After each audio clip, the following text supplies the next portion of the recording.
Чоғып менің нарым, вот қарағы бұтылген түлбәлері, көрөбімін көп аттан күніс. Олануда бадыға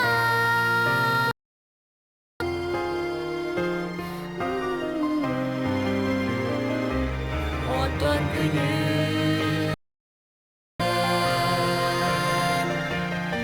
Олануда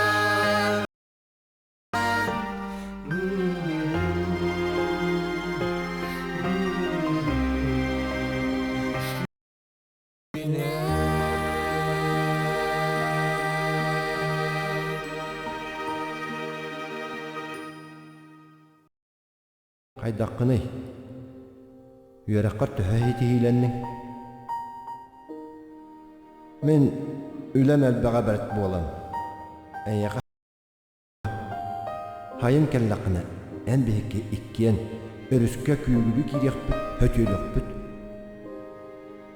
Ән меға күйгіт бәтінеген, айтал.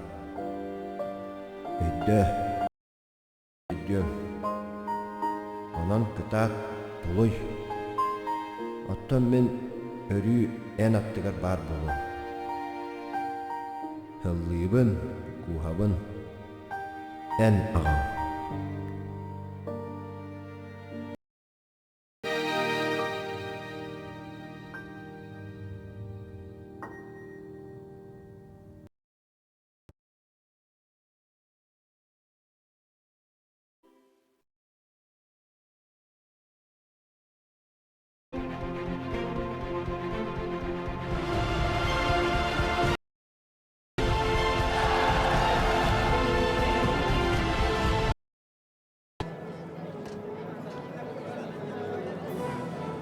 Добрый день, уважаемые телезрители.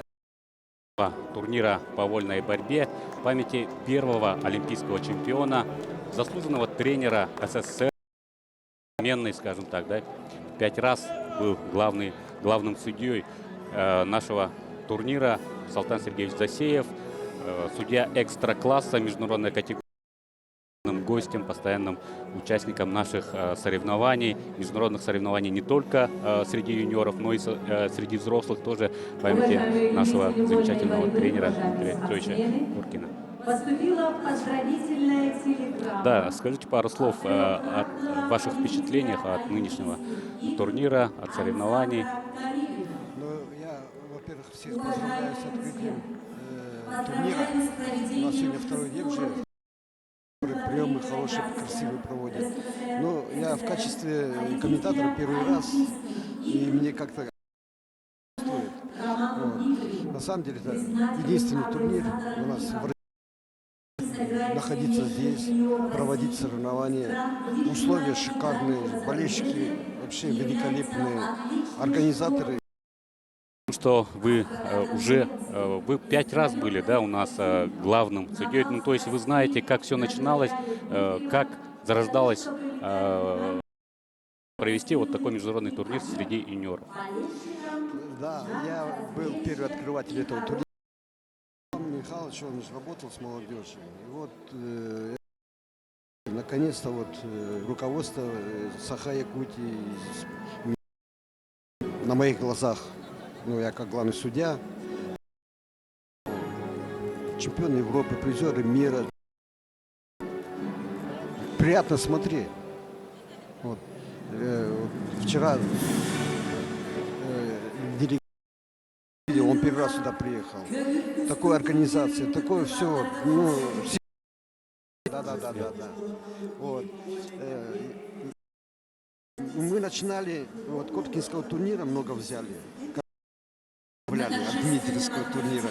Это как-то вот на этом турнире. И к республике Саха-Якутии, потому что я здесь часто бываю, не пугает. Потому что здесь у нас были даже разговоры такие зрелищные. Да, ну и, конечно же, я думаю, что вы тоже прекрасно знакомы. Очень сложно оценить. Я очень близко знаком был с Романом. Говоря, я не помню, как выходил на ковер, когда увидел, что там, когда... Потом, когда он был старшим тренером сборной команды, молодежной сборной команды у нас молодежи, и он меня попросил, кто чемпионом стал, и поехал на мир по молодежи большой в Перми проведение соревнований. В этом году, тем более, с ним. Это великий человек, это вообще любого выслушает. Ну, всем навстречу шел, чем помочь, что же сделать. Повысал. Потому что я точно в сборах приезжал к нему. Это герой. Герой это мало звучит, но... Еще поговорим. Вот сейчас мы видим, да, наших почетных гостей и олимпийские герои наши, президент Федерации, которая носит имя Романа Михайловича.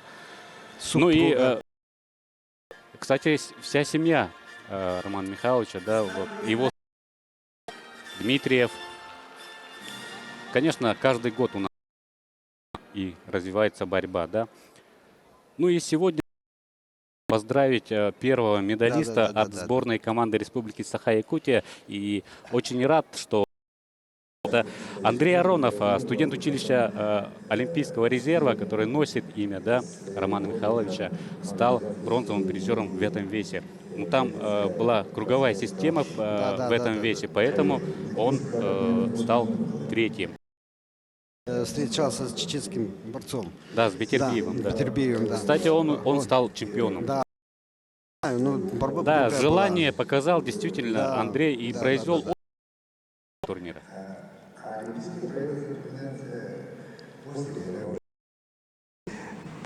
Нам долго хочется оставаться и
Барка Жиганского района родился ходец Роман.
1966 Фирменная спортивная школа.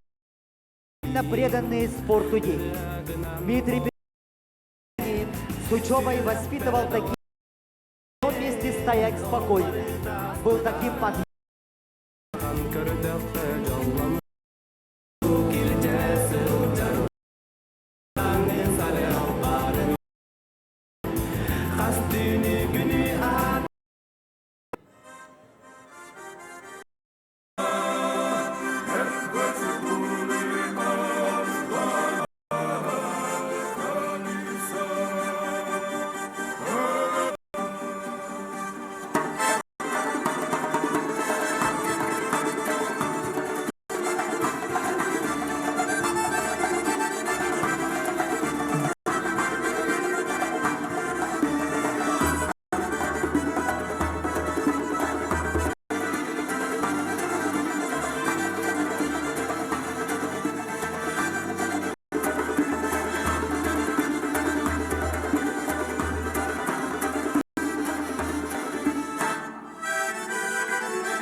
До 48 килограммов, в который начал свое победное шествие Дмитриев. В том же году Роман Дмитриев последовал имам Джавади из Ирана.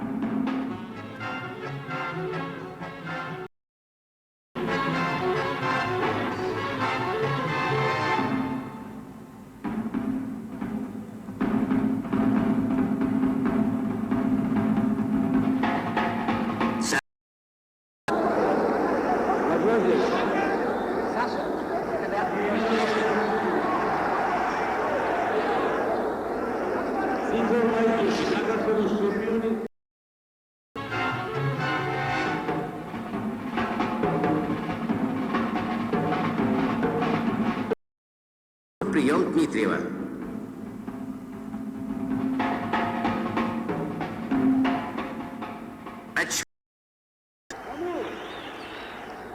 Что же покажет видеозапись? Да, очко.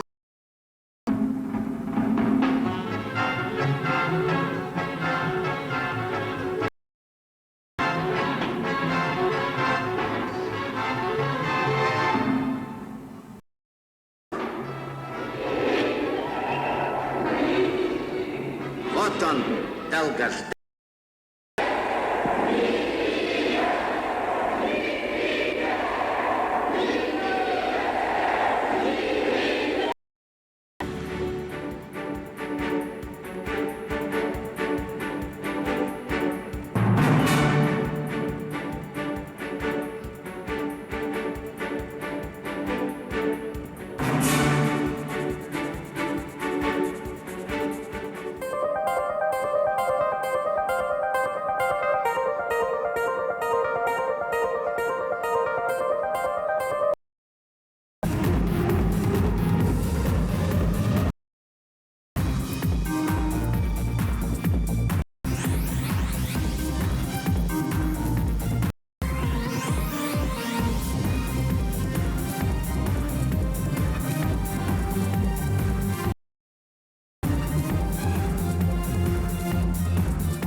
навсегда вписал свое имя в историю мирового спорта, победив на Олимпийских играх в Мюнхене. Имена чемпионов золотыми буквами вписаны в историю советского и мирового спорта. И первое золото Ибрагим Джавади, неоднократный призер чемпионата мира, японец Акихи.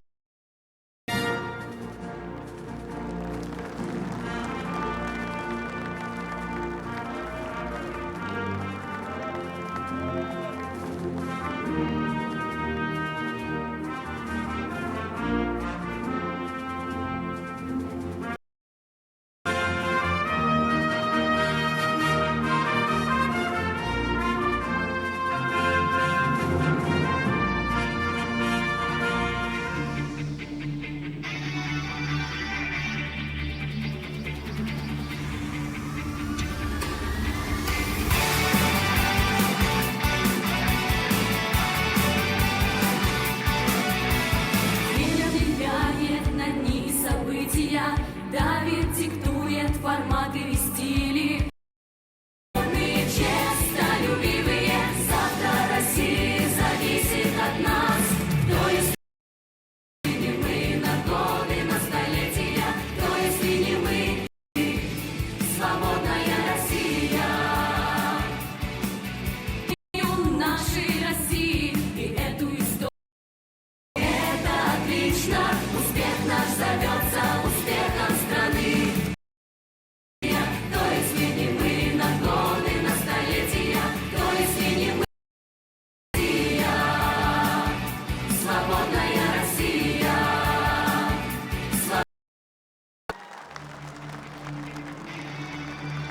Добрый день, дамы и господа. Республика Саха-Якутия приветствует дорогих гостей олимпийского чемпиона Романа Михайловича Дмитриева. Good afternoon, ladies and gentlemen. Yakutia welcomes dear guests, sport fans, and of course participants of the 6th International Freestyle Wrestling Tournament among Вез с собой не только мечту о победе и рекордах, стремление достойно представить свой народ, но и горячее желание найти здесь новых друзей. with dignity, but also a burning desire to find new friends. Truly, sport and friendship are inseparable. Роман Михайлович Дмитриев. Готовимся к финальным схваткам в 4 весовых категориях. И давайте немного поговорим о них. Весовая категория до 57 килограммов. И здесь два якутских борца, два воспитанника якутской. С борцом из Тывы Чаян Буянович Мангушин. Это первая весовая категория до 57 килограммов. Здесь в финале. Потому что тут борьба идет уже за медали. Вот. Я думаю, сложная схватка будет у Копылова, потому что там очень перспективный молодой парень с Тувы. Нет финалиста, да, мне кажется, это, ну, не принижает, скажем так, да, наш турнир, его привлекательность для наших болельщиков, потому что действительно сюда приехали сильнейшие борцы не только России, но и мира, да, потому что здесь конкуренция в этом весе с Россией. Тоже он член сборной команды России. Я за этим весом смотрел, все предварительные встречи очень напряженные были. Легких побед не было. Вот. Копылов даже, вот, когда за выход в финал боролся, ну, там такая борьба была. Может, опыта не хватило у него. В конце начал бороться, уже заборолся, времени не хватило. Тумарашир Тулга из Монголии. Да, он чемпион Азии, первенства Азии. И недавно, совсем недавно выиграл в Иране международный турнир Кубок Тахти, очень престижный турнир. Его соперником в схватке за золотую медаль будет Хаджимурат Гаджиев, Россия. Да, Санкт-Петербурга, по-моему. Да. На глазах, что называется, растет. это действительно очень хороший борец, и финал будет очень интересным. Ну и, конечно же, с участием российского борца это означает, что это будет очень с парнем из Молдавии Стефаном Тону. Это тоже очень неплохой борец. Он, насколько я знаю, неплохо себя проявлял на первенствах Европы. Ну и в следующем бронзовом финале в этом весе встретится Саин. Ну, посмотрим, да. Айсен очень неплохо себя показал действительно на этом турнире и очень уверенно дошел до из Казахстана. Он победитель, по-моему, первенства мира, да? Да. Ияс Аскаров, да. И Ахмат Ташикаджи. Да. Очень интересная тоже пара. Еще одна пара Буян Циренов и Али Джамал Рушин из Болгарии. Ну, такой, скажем, такой будут приглашены на ковер гости. Но мы успеем сказать пару слов про Георгий Русланович Балакшин. Minister of Sports of the Republic of Sakha-Yakutia, Mr. Georgy, Director of the Moscow Specialized School of Olympic Reserve #1, member of the Executive Council. И правительство Республики Саха-Якутия Федору Михайловичу Борисову. The floor is provided to гости нашей республики, спортсмены и любители вольной борьбы. От имени главы Республики Саха-Якутия athletes and fans of the freestyle wrestling on behalf of the head of Republic of Sakha-Yakutia, Mr. Igor Borisov. вольная and борьба from me для нас, personally- якутян. Первый олимпийский чемпион со своими друзьями по борцовскому ковру до того нам бы привили любовь. Больше чем уверен, что в этом зале нет мужчин, которые в детстве не ходили, не посещали секцию вольной борьбы или боролись бы хотя бы хапцагай на ИСЭХе. Открытым.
Слово для приветствия предоставляется техническому делегату Объединенного мира борьбы Шайнеру Вацлаву.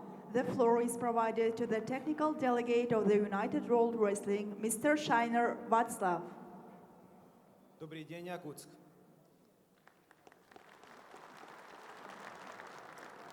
Ladies and gentlemen, dear guests, dear wrestling family. Уважаемые гости, уважаемые любители вольной борьбы. I came from small country in the middle of the Europe to your huge country, and I have to say that I enjoy every moment here. Я приехал из маленькой страны, из Европы, из Чехии, в вашу огромную страну, и мне очень понравился ваш прием.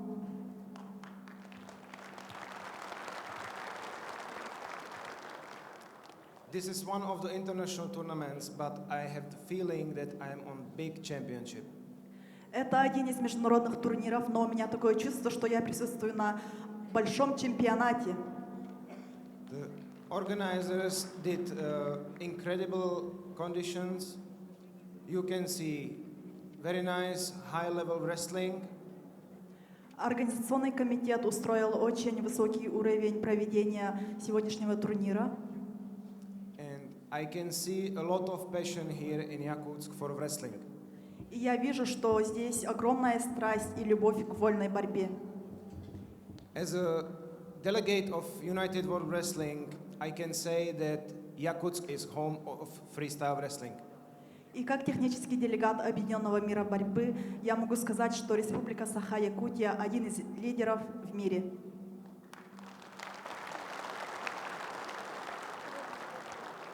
Thank you very much for everything what you do for our beautiful sport. Республики Саха-Якутия Георгию Руслановичу Балакшину. The floor is provided to the Minister of Sports of the Republic of Sakha-Yakutia, Mr. Georgi Balakshin. Өтөкеһеннән уас синг әрдәлербен көңеллән.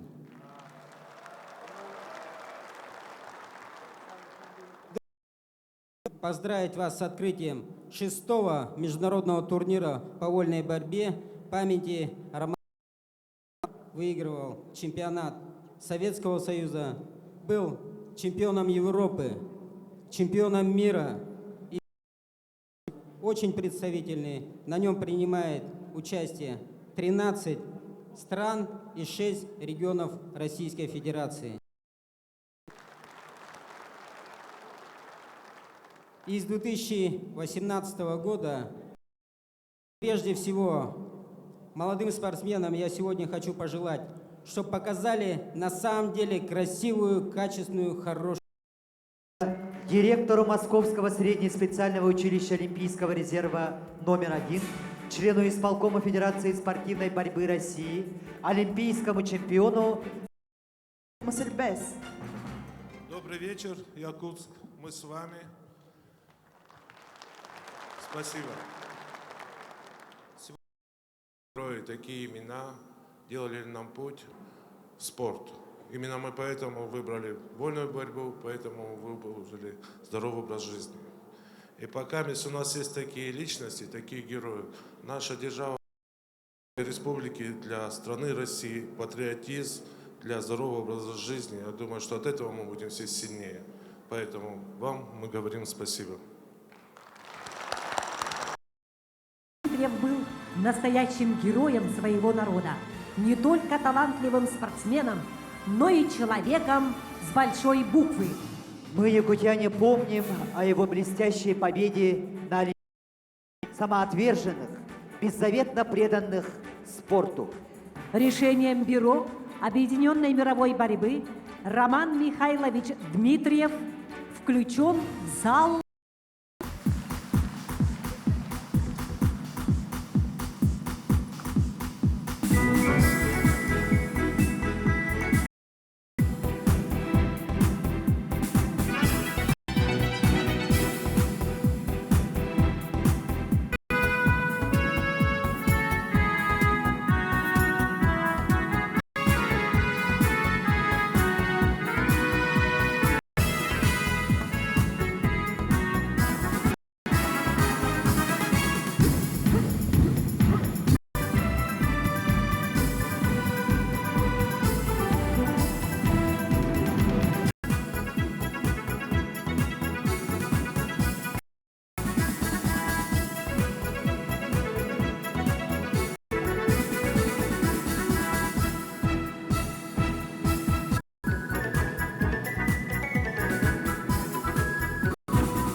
юниоров, памяти выдающегося сына Якутии, заслуженного мастера спорта СССР, заслуженного тренера СССР, олимпийского чемпиона Романа Михайловича Дмитриева. Roman Dmitriev is coming to the end. Все финальные поединки. Да, действительно, спорт – это сила, которая объединяет народы, это сила, которая объединяет всех любителей борьбы, скажем так, да, потому что не зря, наверное, существует такое понятие, как борцовское братство, да, это понятие, мне кажется, понимают везде, да, где любят и ценят борьбу. Я думаю, что вы подтвердите мои слова. Да не то, что где борьбу знают. Любой город приедешь, уши сломаны, ты уже свой человек. Уже знаешь, что не пропадешь никогда. Конечно, борцы очень дружные. Такой дружбы ни в одном виде спорта, наверное, нету, как в борьбе, вот, как борцы. Вот. Сегодня даже вот здесь вот турнир проводят, да, иностранцы приезжают сюда. Почему в Якутию? Потому что здесь к ним относятся с добротой. Медали отсюда увозят. Попробуй с Кавказа медали увези. А здесь им дают все, бороться дают им медали, они завоевывают. И, естественно, морозы их не пугают. Да, действительно.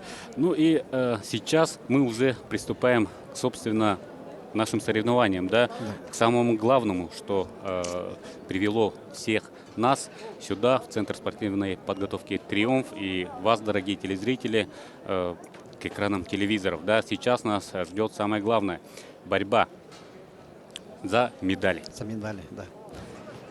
Ну и, как мы говорили, действительно, у нас участников больше 150 человек и 13 иностранных стран, 6 регионов России. Это действительно статусное мероприятие и единственный в России, еще раз надо повторить, международный турнир среди юниоров.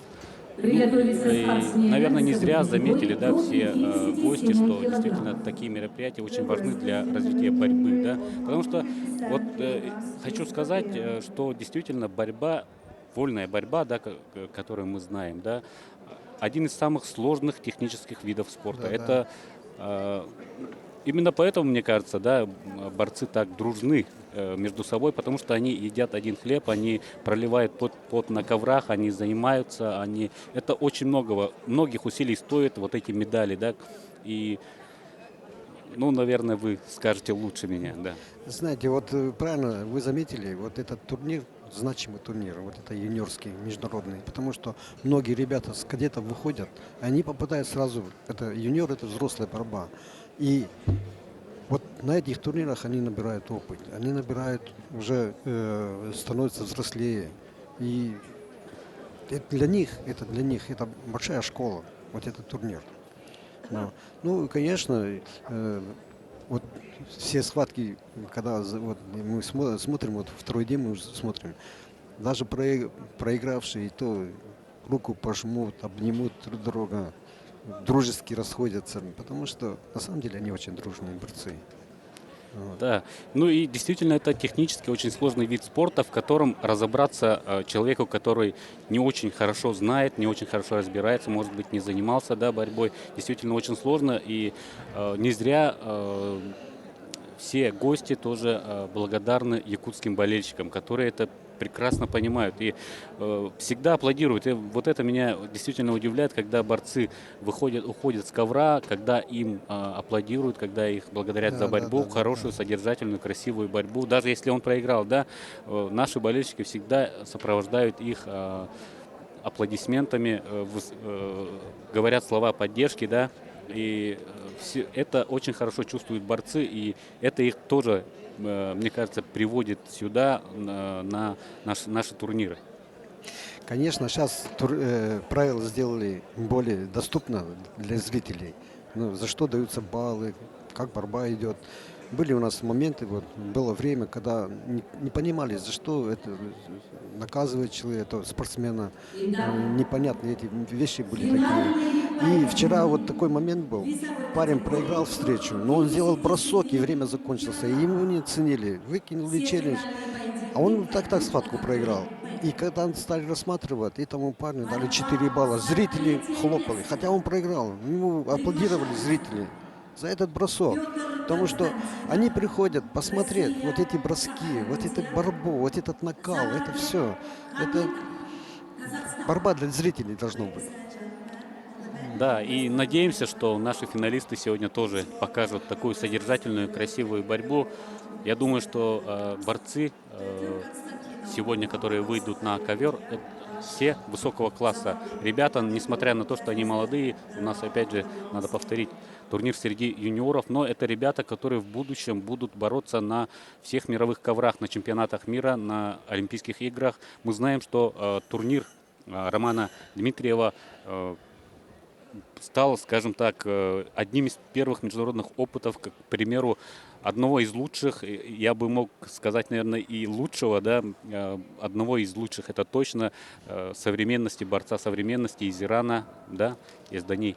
Хасана Издани, который в Рио завоевал золотую медаль. Он здесь показал просто прекрасную борьбу. В финале он уступал, я вот не буду врать, но с большим счетом, да, и догнал своего соперника. Он был из Украины и выиграл золотую медаль. А потом уже вот мы видели его в Рио-де-Жанейро, как он выступал. И у нас тоже чувство причастности к этой медали должно быть. И давайте, собственно, к нашим финалам. Петр Константинов, Республика Саха-Якутия, призер первенства России, чемпион первенства России и призер первенства мира. Петр Константинов в красном трико и его соперник в синем трико Заманбек Хамитов. Казахстан. Ну что, дан старт. Чувствуется, что борцы настроены выиграть медаль. Я думаю, будет борьба очень интересная. Но пока идет разведка.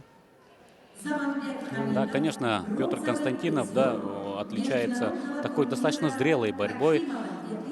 Он, скажем так, не очень, не полностью, скажем, был готов к турниру, потому что он болел, и его, скажем так, подготовительный период был немного скомкан, скажем так.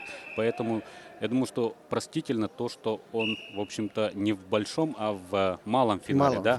Но, тем не менее, я думаю, что он сейчас отдохнул от соревнований, потому что у нас соревнования по новым правилам проводятся 2 дня для борцов, да, то есть он вчера выступал в предварительных схватках, ну а сегодня у него 1 финал. То есть на одну схватку, я думаю, что он сможет настроиться, подготовиться, и я думаю, что услышал слова тренера, подготовился к конкретному своему сопернику и сейчас должен показать хорошую борьбу. Ну вот сейчас они оба получили, оба борца по замечанию, устное замечание. Сейчас, я думаю, баллов технических не будет, дадут 30 секунд кому-то. Вот арбитр уже определяет. Вот, красному дает замечание 30 секунд. Сейчас будет. Петр должен в течение 30 секунд сделать техническое действие. Если не сделает, он проиграет 1 балл. Вот. Арбитр на ковре очень опытный. Саша Дозаленко, Красноярский край. Вот он строгий у нас судья. Вот все, 2 балла. Молодец. Все, 10, там 12 секунд оставалось до... Да. 30 секунд погасли, уже не будет. Технически уйди синего борца. Я думаю, Петр должен выиграть, потому что видно по его настрою. Земляков не должен подвести. Да, я думаю, что сейчас за него переживает вся республика. Его хорошо знают, он себя показывал, как мы сказали, да, и на первенстве России, и на первенстве мира. Вот лично мне он нравится, его борьба, вот, Петра. Я много и по юношам, когда он боролся, и по юниорам. Я знаю его борьбу. Ну, взрослеет. Выходить с юниоров, с кадетов на юниорскую борьбу, это уже взрослая борьба почти. Очень сложно, да? Да. Некоторые тяжело переходят к этому. Вот сейчас Копыловы, 2 брата, хорошие ребята. Ну, Алеша, кстати, мы увидим, да? Да, мы его увидим скоро, после них, да. Ну, еще, может, и опыта не хватает, потому что только кадеты вышли, и вот юниоры, они год отборолись. Я думаю, у них большое будущее, вот этих ребят, и Петра, и Копыловых. Молодежь хорошая. Я думаю, будут результаты, будут медали. Ну, 2-0 он выигрывает уверенно эту встречу. Да, и, конечно же, для наших ребят, да, для ребят, которые выступают у себя дома, это очень хороший опыт соревнований. Ну, скажем, на выезде это совсем другое, дома это другое. Для кого-то, конечно же, выступать дома тяжелее даже, наверное, да, для кого-то лучше, но для всех это большой опыт. Вот я на Копыловым давно смотрю, наблюдаю за ними, и по юношам, когда они боролись. У меня даже в Перми на России боролись. У нас мы в Перми России переходную час постоянно проводили. И вот у них ну, все есть. Но вот это сейчас, то, что они в взрослую борьбу перешли, ну, я думаю, это временное. Они все равно раскроются. Прошел вот ноги. Да, атакует Петр. Я думаю, сейчас он возьмет с вами 2 балла. О, проиграл 4 балла. Что-то, я думаю... Да, ошибка сейчас допустил, да, Петр. Я не знаю, почему челлендж не выбросили, потому что можно было и этот бросок пересмотреть. Но уже критический момент 4-2, это большой счет уже. Но времени, в принципе, достаточно. Да, время есть. 2,5 минуты. И надо сейчас Петру нагнетать, скажем так, работать уже надо, больше атаковать. На своей атаке проиграл Да. Петр. Прошел в ноги и Да. попался вот на этот прием. Кстати, надо сказать, что Салтан Сергеевич Засеев является заслуженным тренером России. Судья, еще раз повторюсь, экстра-класса международной категории. Так что все, скажем, тонкости, технические тонкости борьбы он знает просто прекрасно и может объяснить любое действие сейчас. Вот сейчас арбитр не усмотрел, да, в действиях Петра перспективную атаку и поднимает спортсменов в центр ковра. Ну, видите, вот этот бросок, который сделал, ну, можно было оспаривать, если просмотреть. О, Вот Петр это делает да, на 4 4-бальный балла, бросок. да. Вот это ответ. 4 балла со стойки. Это правильно. Еще 2 балла заработал. Молодец, Петр. Петр, давай. Он что, еще 2 балла. Борьба уже сделана. 6 баллов он взял. Да. Сейчас еще 2 балла. Да. 10-4 счет. Как быстро счет поменялся.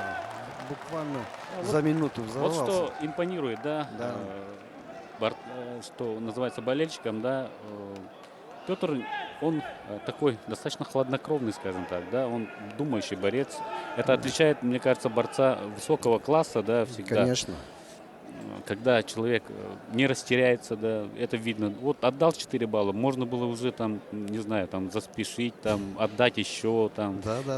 или там сумбурно начать действовать, да, но нет. Вот, Смотри, травмировался этот казахский борец. да, получил Да, видимо. потому что захват жесткий был. Петр вообще молодец.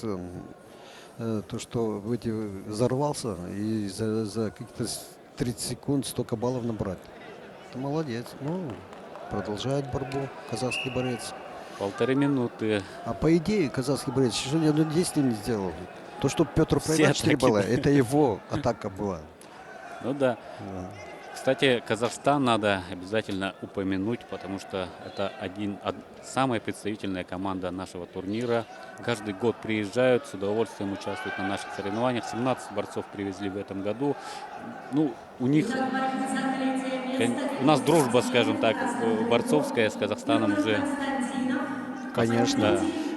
Леонид Спиридонов Всегда. сколько медалей для них принес. Да, и это тоже, конечно, играет.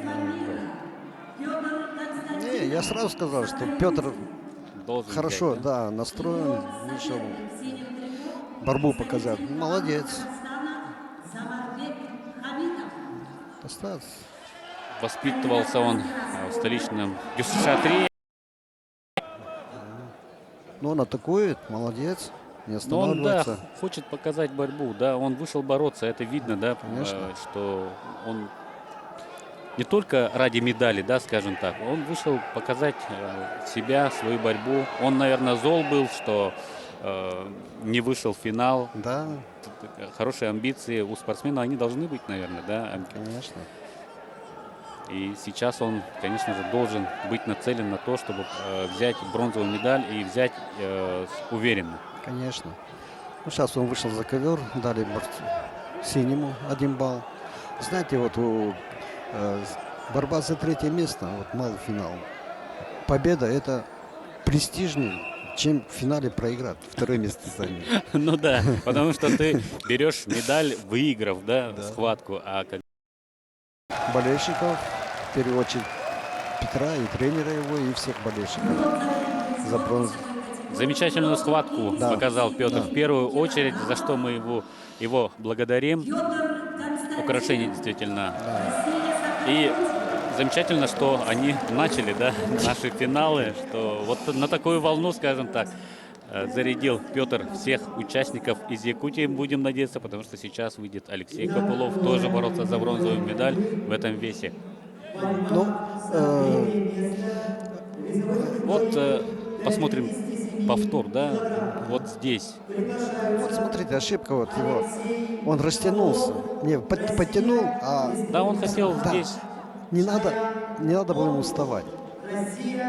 Он только привстал, перехвати, и все, вот Да, рука-то вот пошла, перехват, да. и все. И отлично, конечно, провел, да, мне кажется, этот брат. Еще раз скажем, Петр Константинов стал бронзовым призером соревнований.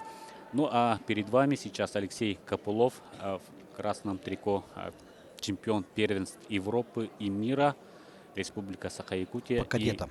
Да, по кадетам. Ну и в синем трико его соперник Чаян Буянович Монгуш. Ну вот прямо в протоколе так и указано, да, мы прекрасно знаем, да, какие красивые имена у тувинских спортсменов, да. И Чаян Буянович Монгуш. Он, смотрите, он 2000 года, он очень молодой парень. Да, он 2000 года, и его тренер отметил его как очень хорошего, перспективного спортсмена. Мы это видели, да, в предварительных схватках 57 килограмм я тоже смотрел, внимательно, скажем, да, и вот Чаян Монгуш был очень хорош, действительно хороший. Ну, тут Алексей поопытнее. Я думаю, Алексей должен обыграть его, но будет борьба, тяжелая борьба будет. Очень, очень такой неуступчивый это тувинец. Да, тоже интересная схватка.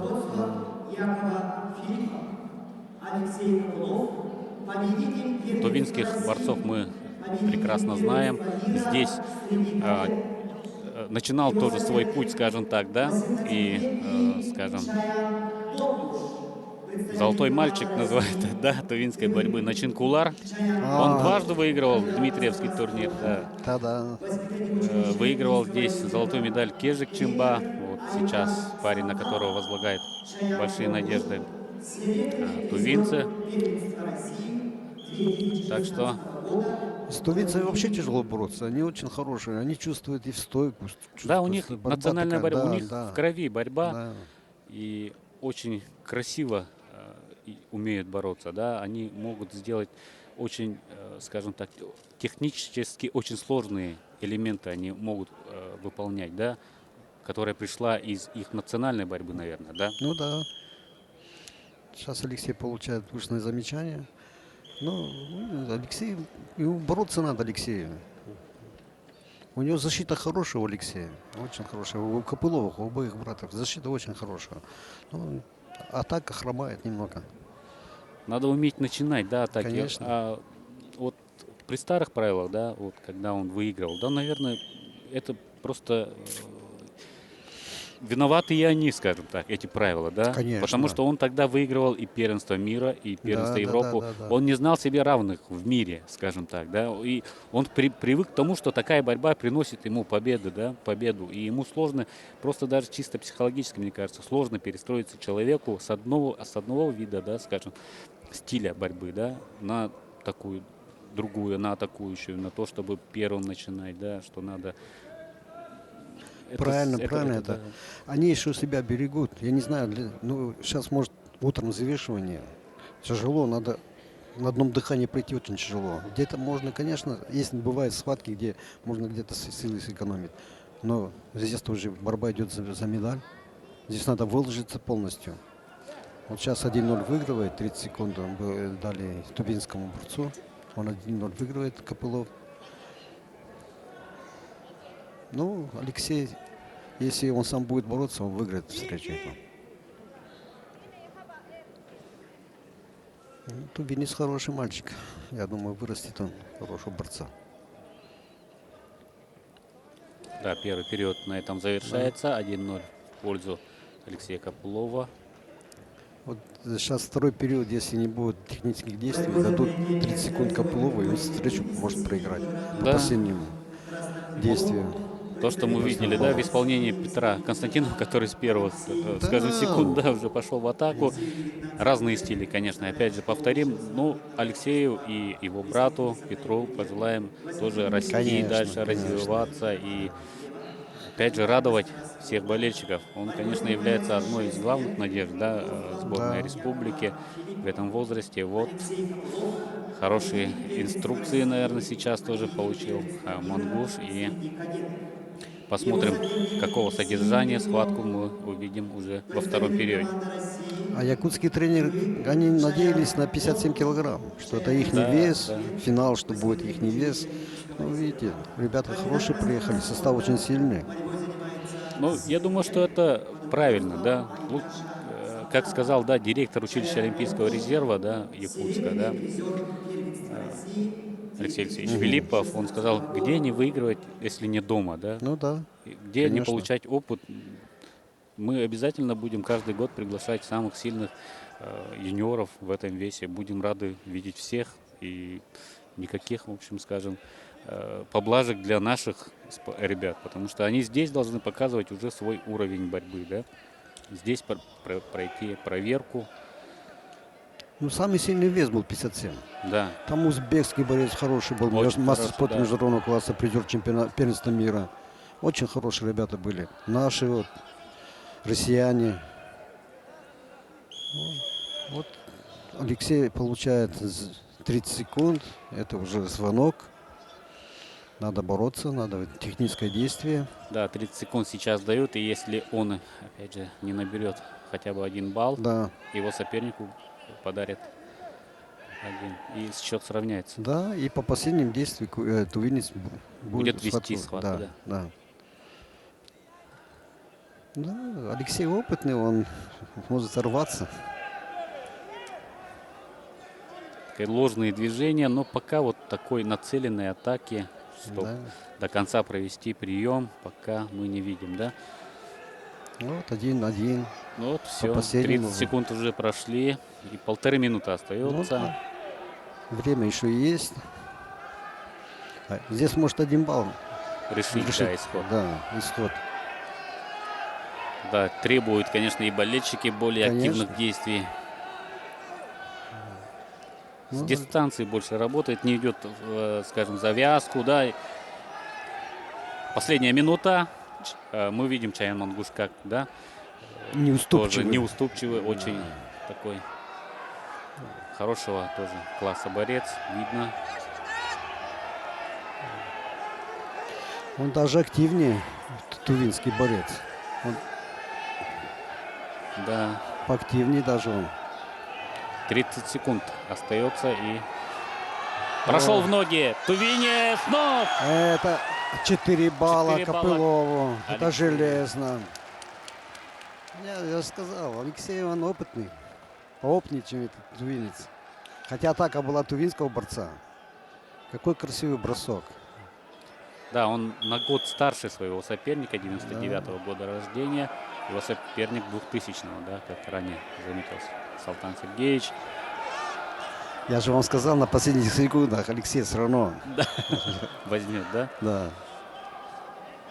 Обоюдный выход сейчас за ковер, там ничего не дается. Да, на коленях, да, в партере вышли ребята за ковер, и за это баллы не дается. Ну, 10 последних секунд. Алексей сейчас 2 балла отдаст. Ну да, на опыте, скажем так, да. Сейчас последние секунды, и все. Поздравляю. С бронзовой медалью. Со второй бронзовой Да, со медалью. второй Вернее, с третьей. Мы уже говорили о том, что Да. 97 килограммов у нас Андрей Аронов выиграл бронзовую медаль. Хотя, к сожалению, мы не видели его схватки. Все нормально, до конца боролся. Мы- Самое главное. Алексея надо поздравить. Да, Вот сейчас да. посмотрим. Вот смотри, Я бросок думаю, какой красивый. Вот такая атака, две ноги. Вообще классика.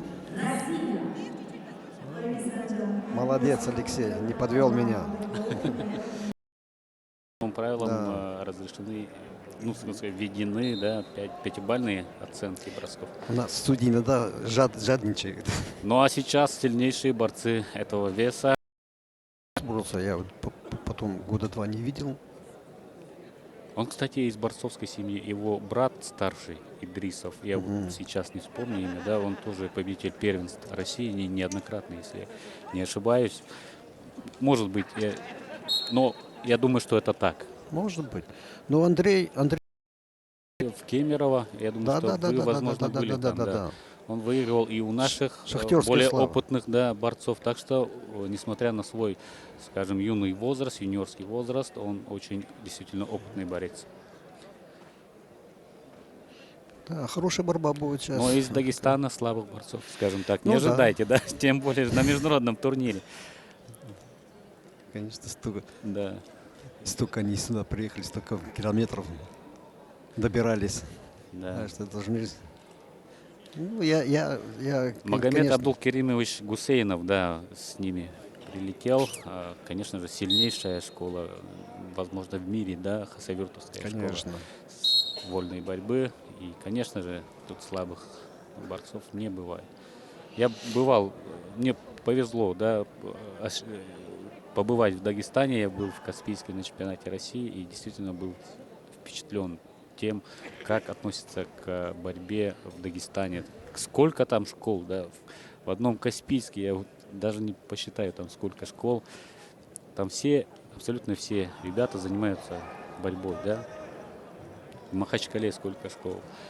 В Хасавюрте не были? В Хасавюрте, А к там сожалению, нет. да. такое ощущение, как будто в каждом доме борются залы. Как будто. Столько залов, столько этих школ, олимпийских школ. В США. Ну, вот Идрисова я вот только маленьким, когда он бросил 42 килограмма, тогда помню, вот, не знаю как. Но здесь такой борьбы не будет, яркой борьбы не будет. Да, конечно, равного, скажем так, класса, да, борцы. И сейчас очень серьезная схватка идет за золотую медаль международного престижного турнира. Так что... Честно говоря, в этом весе мне больше всех понравился вот этот тувинец, который проиграл сейчас, и Петр ваш, как его фамилия? Константинов. Константинов. Вот два человека, вот они мне очень понравились в этом весе. Ну, мы очень рады это услышать, да? Да, на самом деле, Да. они такую хорошую борьбу показали. Но это будущее у них. Я думаю, большое будущее будет. А эти-то уже осторожничают. Разве можно так бороться в таком возрасте? Тем более в таком весе. Как Роман Михайлович боролся. Это вообще виртуоз. Да. Да. Если так осторожничать, а что там на мире, на Европе, как бороться-то? Тем более к нам не очень сильно относятся судьи. На международных больших, да, да, турнирах. да. Ну, потому что приезжают, все выигрывают и, Да. и домой, да? Видишь, это защитная борьба в обоих. Они уже отборолись 2 минуты больше. 2 минуты, ни одно действие нет. Но опять же, засчитал судья сейчас время, и Ну да, вот будет щас кто-то наказан, и я надеюсь, уже что 30. это подстегнет, да? Да, 30 секунд. Да, Ну, Идрисов получил сейчас да. 1 балл. 1-0 ведет. Сейчас Андрею Гатауллину надо уже более, скажем, активнее бороться. Пытался сейчас пройти в ногу Идрисов, но защитился. Гатауллин, защита у него прекрасная, Да, да, действительно, да. очень хорошо он контратакует, хорошо чувствует соперника, хорошая скорость у него. И физически он... Да, физически очень сильный парень, это видно сразу. Но сейчас они оба, в принципе, действительно одного стиля, скажем так, да? Да. По крайней мере, сейчас они демонстрируют перед нами. Пока они идут, они в такую активную завязку. Нет бросков, нет приемов пока. Опять же, скажем, сильнейшие школы Дагестан и Бурятия. Скучная борьба. Пока да, пока да. Но мы, скажем, да, совсем скоро в Бурятии, мы знаем, на следующей неделе уже будет международный турнир на призы главы Республики Бурятия. Я думаю, что соберется там тоже очень представительное число борцов. И совсем скоро еще один большой международный праздник, да, для борцов всех. Но я могу сказать про И болельщиков. турнир. Мы как раз отсюда все судьи едем туда уже во вторник. Да, я главный судья от России в Улан-Удэ. Там приезжает сборная команда России. Там частичный отбор будет к Кубку мира. Там Виктор Рассадин будет бороться, еще ваши ребята будут бороться. Так что да, турнир будет хороший. В Белоруссии наш Нургун Скрябин должен прилететь тоже в Улан-Удэ. Так что якутских болельщиков ждет такая горячая неделя. Да. Сначала турнир Романа Михайловича Дмитриева. Завтра, кстати, у нас в финалах, в золотых финалах два борца. Максим Толмачев, 92 килограмма. Да, вот у нас якутские борцы все, в общем, крупнее становятся. 92 килограмма. Парень из Аллаихи. Это северный. Хорошие встречи он выиграл, я смотрел. Он 3 очень красивые встречи показал. Он весь зал взорвал, скажем так, да, и наконец порадовал вот такой активной, красивой борьбой, где много бросков, где много баллов разыгрывается. Вот за этим приходят смотреть, да, болельщики. Вот, прошел, нет, до конца не делает. Он же второй раз проходит мельницу. Ах ты! Вот это красиво. 2 балла. 2 балла. Да. И вперед выходит. Какие-то акробатические приемы. Но очень красиво сейчас, кстати, отборолся. Каскад. Да, Андрей, ему надо выигрывать у Андрея, потому что в Бурятии турнир будет, он будет там уже бороться еще. Ему придется там бороться, чтобы почувствовать себя увереннее. Да, здесь у него хороший опыт, да, соревновательный он наберет. Конечно. Почувствует ковер и у себя дома тоже должен хорошо отбороться. Его тренер Бояр Цыренов, он молодой, он сам только еще действующий борец, но старший тренер по молодежи в Бурятии. Нет, он переживает. Да, Бояр. Бояр быстро переживает за него. Да, вчера финалистов не было, якутских борцов. Грустно было. Но сегодня вот ребята порадовались, что в финал вышли. Будет интересно завтра. Да, Христофор Потапов в весе 61 килограмм тоже вышел в финал. Но у него очень сложный будет соперник, конечно, из Дагестана. Он призер первенства мира, победитель первенства Европы. В общем, он уже титулованный борец, мастер спорта международного класса. Ну, для Христофорова, если Христофора Потапова, это тоже хорошо. Финал для него же это уже для него успех, что он в финале борется. Да, показал хорошую борьбу. Полуфинал получился очень ярким. 8-5 выиграл он эту схватку. Несмотря на то, что встретился со своим другом, земляком, да, обычно бывает так, что вот когда хорошо друг друга знают борцы, да, что минимальный счет обычно бывает, там 2-0, 2-1, 1-0 и так далее. Но здесь не стали, опять же, стоять, ждать ошибок соперника, да, пошли в борьбу и показали всем зрителям, что умеют. Что-то у Идрисова уже второй раз врачи обрабатывают. Да, там... Сейчас по новым правилам у врача спортсмен может в течение схватки 4 минуты только находиться. Если 4 минуты прошло, все, борец снимает соревнования. Ну, вроде нормально вышел, обработали рану. Вот как бьется за золотую медаль. Аж до крови. Настоящий финал, да? меньше Нет, 2 минут остается до конца Андрею схватки. нельзя останавливаться. Если он сейчас будет защищаться, он может проиграть встречу. Да, даст 2 балла и все, да? Да, тут Идрисову только 2 балла. 1 балл его не устраивает, он все равно проиграет. Да, по качеству. Да. А вот он пошел уже в борьбу Идриса. Включился. Пытался пройти сейчас в ноги. Ну, это скорее такое действие, которое, скажем, убивает время, да? Вот И время и для арбитра. Да, Показывает, показать что он, активность, да. Арбитр строгий, какой здоровый, с Греции. Он очень строгий. По Не- всей строгости закона, Да. да? По каждой букве От правил, да? От его одного вида должны ребята бороться, а не сличковать. Кстати, из Греции очень интересная команда приехала, Да, борцов. да, да, Я да, вот да. действительно был удивлен. Израиль. Тем, что, да, Израиль. Прекрасный борец из Израиля. Он будет бороться у нас Вот, в финале. вот, в Давайте финале он будет посмотрим бороться, да, обязательно, да. Он чемпион мира по кадетам. Первенство мира будет по кадетам. И по юниорам. Вот о чем мы говорили, да? И потом у Кульминация. него уже не будет времени сейчас отыграться. Надо брать. Все. 2 балла. Я же сказал, Андрей, если встанет, он проиграет.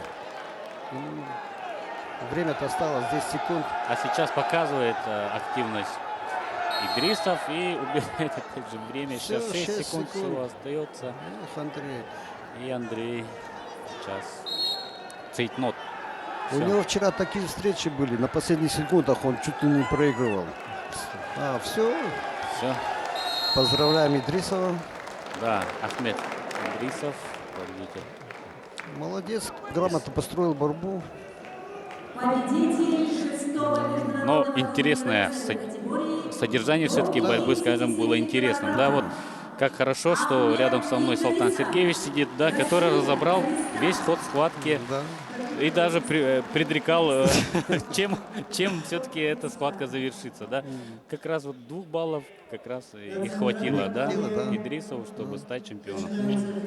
Андрей борец такой, он может в период хорошо отбороться, а в конце периода может проиграть.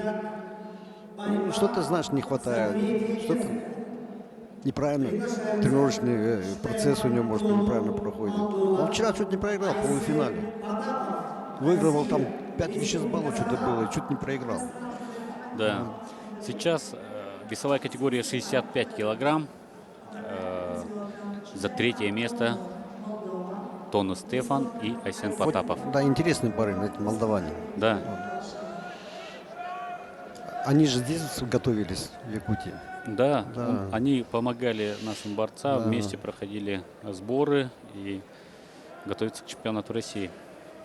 Так что я думаю, что он знает местный ковер, он знает наших борцов и с таким хорошим настроем вышел. Кстати, надо сейчас показать его, да, как он. Ну вот и что-то встречу он хорошо выиграл. Да, Айсен Потапов, парень из Верхоянска, из северного нашего Улуса. Показывает в последнее время очень неплохую борьбу. Он выиграл бронзу на турнире в Красноярске на призы Академии Миндиашвили.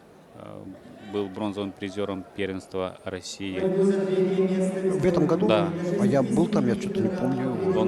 Он взял бронзовую медаль. А там столько народу было Да. участников, 500 человек было. Да, да, кстати. Так что Ну, это повзрослее выглядит молдаванин. Да. Да, думаю, Опа! молодец. Красиво, как сейчас, Айсен. 4 балла. 4 балла. Но это... И надо брать. Вот с каким настроем ребята вышли, да, бороться, показать. Не пошел все-таки, да, очень крепкий молдаванин, очень, да, видно, да, Ну, что по-моему, по виду видно, что физически, да, очень крепкий парень. Айсен как мальчик около нее, рядом с ним.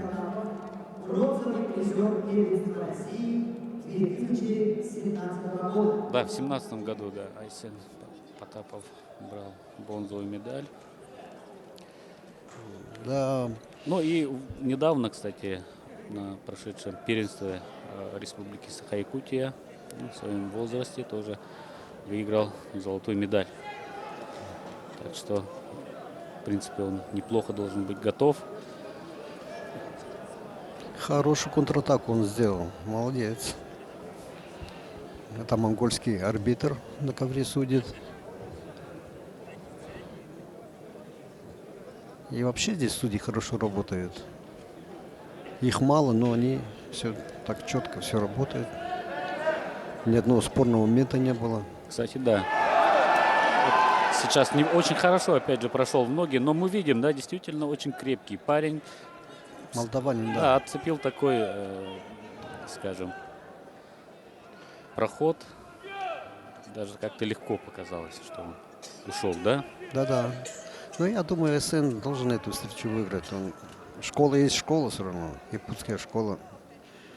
Он должен быть техничнее чуть, Да. да, он чуть интереснее должен выглядеть, да? Вот сейчас хороший проход от молдаванина, да?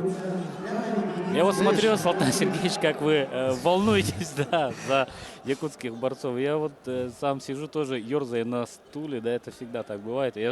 Вы такой опытный человек, вы все-таки все равно переживаете, да? Вот. Не можете, скажем, без эмоций смотреть на борьбу, да? Молдаванин атаковал, и Айсен контратаку делал. И я как это А для меня вот якутские борцы вот вообще очень близкие. Для меня это Якутия, якутские борцы, болельщики особенно. Вот когда Каспийский чемпионат России был, вот, там же очень тяжело было туда попасть. Да, действительно. Вот. Я смотрю, фанаты из Якутии сидят, еще сразу ничего здесь. Я говорю, вы что так зашли? Говорю, билетов не было, мы пораньше пришли, чтобы потом на улице не остаться. Я пошел, педжики набрал, штук 20. Пришел, им всем раздал. Они говорят, как? Я говорю, вот это от меня. И здесь в Якутск я приезжаю, они меня видят все всегда с добротой, с душой ко мне. Вот так. Ну так далеко поехали, да, вы поняли, да? Благородный жест сделал для них. А я смотрю, там главный секретарь был этот, дагестанец. И у него там прямо в коробке лежат эти пачка этих. Я тут штук 20 взял, отдал нашим болельщикам. Да. Ну что, 3 минуты. Да, пока ведет Айсен Потапов, 4-0 ведет. Он молодой-то у нас, Айсен. Айсен, ему, он уже последний год. Поймет? Да. Так что ему уже надо показывать взрослую. Вот это проход, красиво, да? Красиво, молодец. 6-0 счет. Ну, опять очень вроде неплохо берет захват, да, для того, чтобы сделать переворот, да, но такой очень крепкий и неуступчивый, да, его соперник. В партере, да, он чувствуется, что он хорошо стоит. Молдаване, я с тренером разговаривал, это мой друг, их тренер. Мы, говорит, ездим, учимся, а такое у них такого нету, чтобы вот... Чтобы своя школа, да? Да. Они каждый год сюда приезжают к нам, да, в Якутию.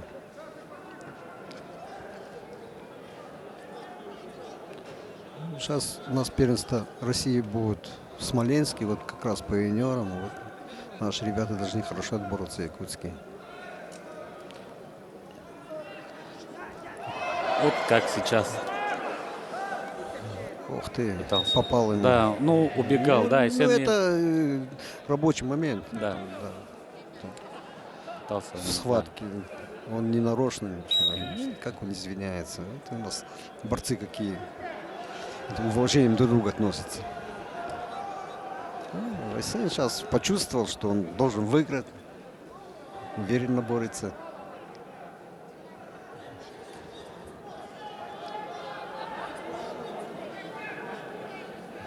Времени-то еще много, конечно. Да, 1,5 минуты, да. Все может измениться. С одного захвата можно, да. Конечно. 3 переворота сделать, и ты уже за перевод 2 балла, потом еще... Конечно. Пару раз накатил. Да, накатил, и все, в принципе. Да, новые правила все-таки, они действительно очень хороши, да, и действительно сейчас просто одно удовольствие наблюдать за схватками, за соревнованиями. Действительно, было время, когда многие называли это толкотней, но сейчас это далеко не так, да? Вот Ух ты, смотрим, вот, какой сейчас. молодец, 4 балла. Да, Всё. разве это толкотня? Да, это же красиво было. Поздравляю вас. Да. Бронзовые медали, молодец, 10-0. Третья бронзовая медаль, четвертая бронзовая медаль. Четвертая, Опять да. забываем. Мы да? как-то его забываем. Да, ну потому что мы сегодня его не видели. А сейчас вот Айсен Потапов, ну не знаю, да, 10-0. Да, я не ожидал, что 10-0 будет. Да, крепкий парень его соперник. Но Молдаванин, да. поздравляем Айсена и пожелаем ему расти и дальше, не останавливаться ни в коем случае, работать и... Первенство России, чтобы он хорошую борьбу показал, результат хороший. Давайте посмотрим. Это было, опять же, очень интересная схватка. Смотри, контратака идет. Опа, 4 балла. Технически очень хорошо исполнен, кстати, здесь. Да, вот смотрим, как он... Да. Тут не придирается. Да, сейчас для ребят, которые только учатся борьбе, надо смотреть, как, что... А проход какой он? Да, вот через пару лет вы также будете бороться, ребята, да? Конечно. Если будете заниматься, если будете, соответственно, относиться к своему любимому виду спорта. И вот 4 решающих балла. Тоже очень красиво здесь прочувствовал своего соперника. Следующая пара — это Саин Казырык, Россия, Тува, и Бямбадорш Энхбаяр из Монголии. Тоже интересная схватка ожидает нас. Вот он, тувинский борец, Саин Казырык. Я думаю, тувинский борец. Я думаю, что вы его знаете, потому что я его он, знаю, да. Он опытный у них парень. лидер. Да. Они на него надеялись, а он, видите, не вышел в финал. Да, они надеялись, что он выйдет в финал. Действительно, я разговаривал и с судьями, да, из Бурятии, из Тывы, и они говорили, что вот действительно они видели его в финале. Но посмотрим, как он сейчас в малом финале. Это все равно борьба за бронзу. И ребята, конечно, наверное, переживал, что не вышел в главный финал, но тем не менее борьба за медаль — это всегда проверка человека, проверка борца, да. Вот здесь ты либо остаешься без медали, либо ты берешь медаль, либо одно, либо другое. А вот когда ты в главном финале, ты можешь проиграть, но тем не менее вот ты будешь призером, да? С медалью. С медалью выйдешь домой. А здесь посмотрим. Ну, монгольский борец тоже неплохой, но более такой пластичный. Да, очень интересную, кстати, борьбу он показывал. Я тоже смотрел его пару схваток, да, и такая интересная техника у него. Сейчас посмотрим. Я думаю, что это будет тоже активное. Красиво сейчас поймал, да, на 4 балла. Да. И сейчас может даже в такое критическое положение поставить соперника Саин Казырык. Кстати, это слово означает лето, Саин. Да. Вот такой горячий парень, да? Опа, смотри, как красиво, да? Ну, о чем мы говорили, да? Вот, как тувинская школа борьбы, она вот, очень интересная, содержательная тоже. Честно говоря, я сам первый раз видел это переворот такой. На голень взял и переворот. Молодец. Если это говорит аксакал судейства и тренер, да, заслуженный тренер России, это о многом говорит. Счет 6-0. Сейчас ничего не было. Да. Аварийный выход. Да. Хороший перспективный парень, сразу видно, да.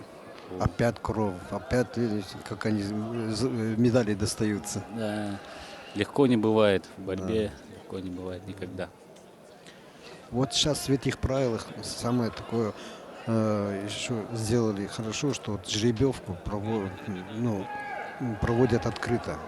Вот, мандатная прошла, жеребьевка. За день до начала соревнований. Да, за день до начала. Утром взвешивание. Он уже, если жеребьевку он прошел, если он не взвесился, он на другом весе уже не имеет права бороться. бороться. Вот. И взвешивание проводят представители. Там уже ничего не сделаешь. кому как выпадет. Да, да. А кстати, со следующего года не будет никаких так называемых провесов, да, на соревнованиях международных, по крайней мере, это я знаю, да.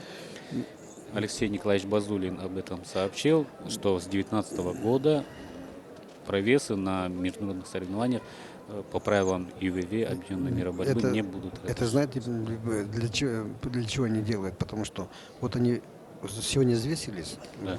вышли в большой финал, ну финал вышли, завтра они будут в финале бороться, и завтра они взвешиваются, и там уже будет 2 килограмма допуска. А вот сегодня, который первый день взвешивается, они не будут допуска. Ясно. Да. Вот в чем дело. Да. А то вот сейчас они сегодня взвесились 2 килограмма допуск, да? Они завтра в финал вышли, и завтра опять 2 килограмма только допуск. Смысла нету. Да. Красиво. Опять, что 4 какую балла. борьбу нам показывает. Вот это да. Каскад приемов. И все, главное, какие, да, красивые. Да. Вот о чем мы говорим, да, о том, что вот надо бороться, выходить, бороться. Конечно, для зрителей. Зрители же понимают эту борьбу. Они приходят не то, чтобы монгол выиграл, чтобы борьба красивая была, чтобы броски были. Ну, я говорю, тувинец неплохой, он хороший тувинец. Это. Саин Козырык, да? Да. Ну, здесь, конечно, явный фаворит в этом весе этот монгол. Не этот монгол, а вот, который в финале будет бороться. Да, Тумурачир, да. 12-1 счет. Вот сидел и просто хотел поаплодировать, да, я думаю, что просто звук будет не очень, скажем, приятный, да, по телевизору, но просто очень красивую борьбу показал, и если была бы специальная премия за красивую борьбу в финале, одним из претендентов точно был бы вот этот парень, да, из Тубы. Еще раз смотрим, вот как.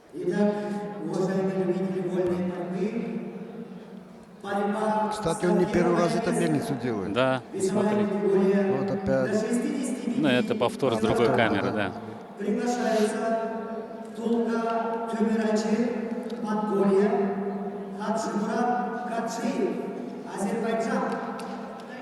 Ну, уже приглашен, да. Вот как раз так красиво, да. Сейчас главный финал весит до 65 килограммов. Тумур Ачир Тулга.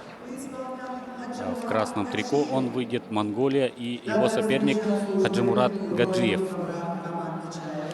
Он Азербайджан, ну он дагестанец, Азербайджан борется. Но я думаю, монгол, ну я предпочтение монголу даю, мне больше понравился его борьба. Ну этот Гаджиев тоже такой тягучий, неудобный. Ну вот, кстати, Тумур Ачир Тулга, еще раз скажем, выиграл совсем недавно, да, вот в феврале престижный турнир в Иране. Ну, медаль из Ирана — это очень серьезно, да. Конечно, и он Азию выиграл, первенство Азии выиграл. Да. А Иране выиграть это вообще тяжело. Наш Нургун Скрябин тоже вместе с ним там боролся и выиграл тоже золотую медаль. Молодец, да. Поздравляем его за Белоруссию. Да. Молодец. Чуть ли там не все. Одну только схватку, по-моему, недосрочно он выиграл. Хорошую борьбу показал, и будем надеяться, что и в Бурятии мы своего земляка поболеем, посмотрим за его борьбой. А вы туда поедете? Я, к сожалению, нет. Надеемся на наших коллег из Бурятии, что они тоже будут вести трансляцию, потому что вот наша трансляция сейчас идет и по интернету. Я думаю, что сейчас и в Туве, и в Бурятии смотрят за нашими соревнованиями. Всем своим знакомым, друзьям передаю большой я вам буду привет. звонить. Да, хорошо. Я обязательно воспользуюсь этой возможностью. Я говорю, вот Гаджиев очень неудобный.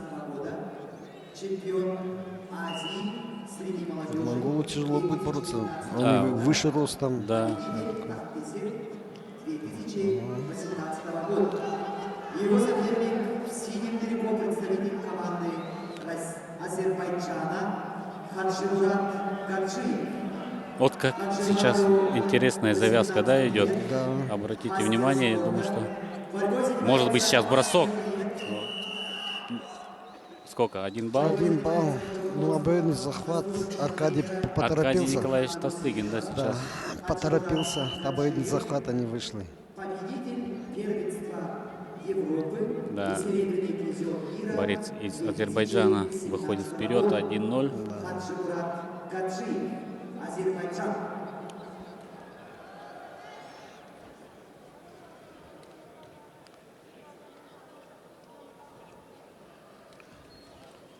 Очень неудобный. Монгол вчера в полуфинале красиво боролся, хорошо. Видите, он руки... Да. Опа! Опять же этот рост, да, мешает Да, для проведения вот да. таких. Вот сейчас поторопился он. Но здесь, конечно, Здесь ничего нет. оценено не будет этот И выход, да. Его атака была. Да. Но мне кажется, он чуть-чуть спешит, да, он хочет выиграть, мне кажется, уже, ну, набрать баллы он хочет, да, он очень, надо чуть, наверное, подготовить все-таки атаку, надо найти подход, скажем так, да, но он, в принципе, правильно, наверное, взял хороший захват, но парень высокий и не пошел. У него такая борьба, он руки пробивает, и потом уже оттуда ломок делает, а Гаджиев на голову выше его ростом. И поэтому он сейчас в ноги пытался пройти, да, вот. Он опытный все-таки борец. Ну, Гаджиев очень такой тягучий, вязкий, неудобный.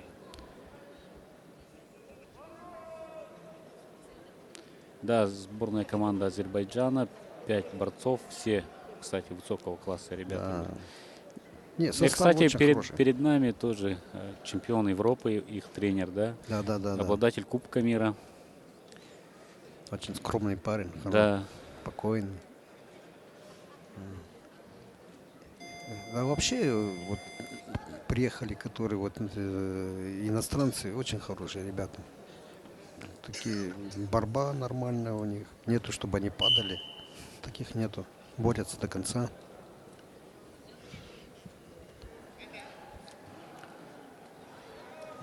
То есть никто не пришел отбывать номер, да? Да, все да, пришли да, бороться. Все пришли бороться за медали.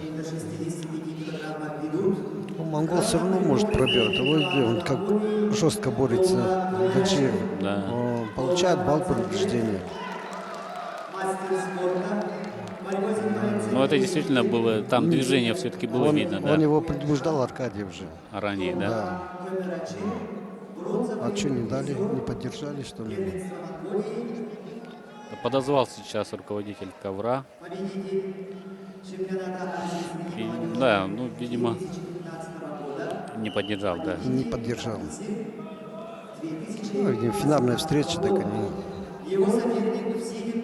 Ну, монгол все равно будет искать.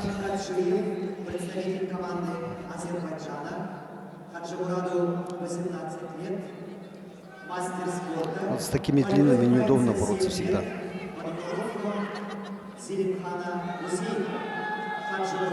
Владимир Флегонтов у нас был тоже такой высокий, в небольших весах, да, боролся.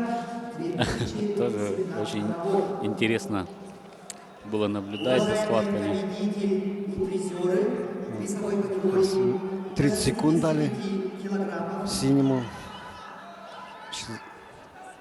За пассивное ведение схватки, да? Да. Ну, монгол сейчас может разворачиваться надо. Опа! Опа! 4 балла. 4 балла Аркадий. 4 балла монголу. Конечно, да. Это, да что, там же конечно. Он взял руку, это... Почему челленджа нету? А вон сейчас дадут. Вот, ну, 4 балла там было. Да, я сказал, монгол все равно будет искать. Да. А мы тоже будем надеяться, нам покажут тоже повтор. Да. И сейчас Алтан Сергеевич нам все подробно. Смотри, опа, опа. И вот он идет. руку взял, да? Да. И все. Ну, 4 это захват и бросок. 4 балла.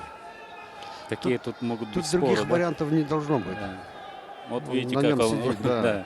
локоть держит. Да. Действие с ковра началось. Не за ковром. С ковра, а потом они уже за ковром. В динамике это идет оценка. Я думаю, что балл дадут монгол. Да, за неправомерный челлендж, да? Опа, Вот, посмотрим. смотри, с Вот рукой. взял, да, за локоть. Да. И бедро Правильно сейчас, да. заметили. Опа. О, как красиво, да. Опа. Вот. Опасное положение. Всё.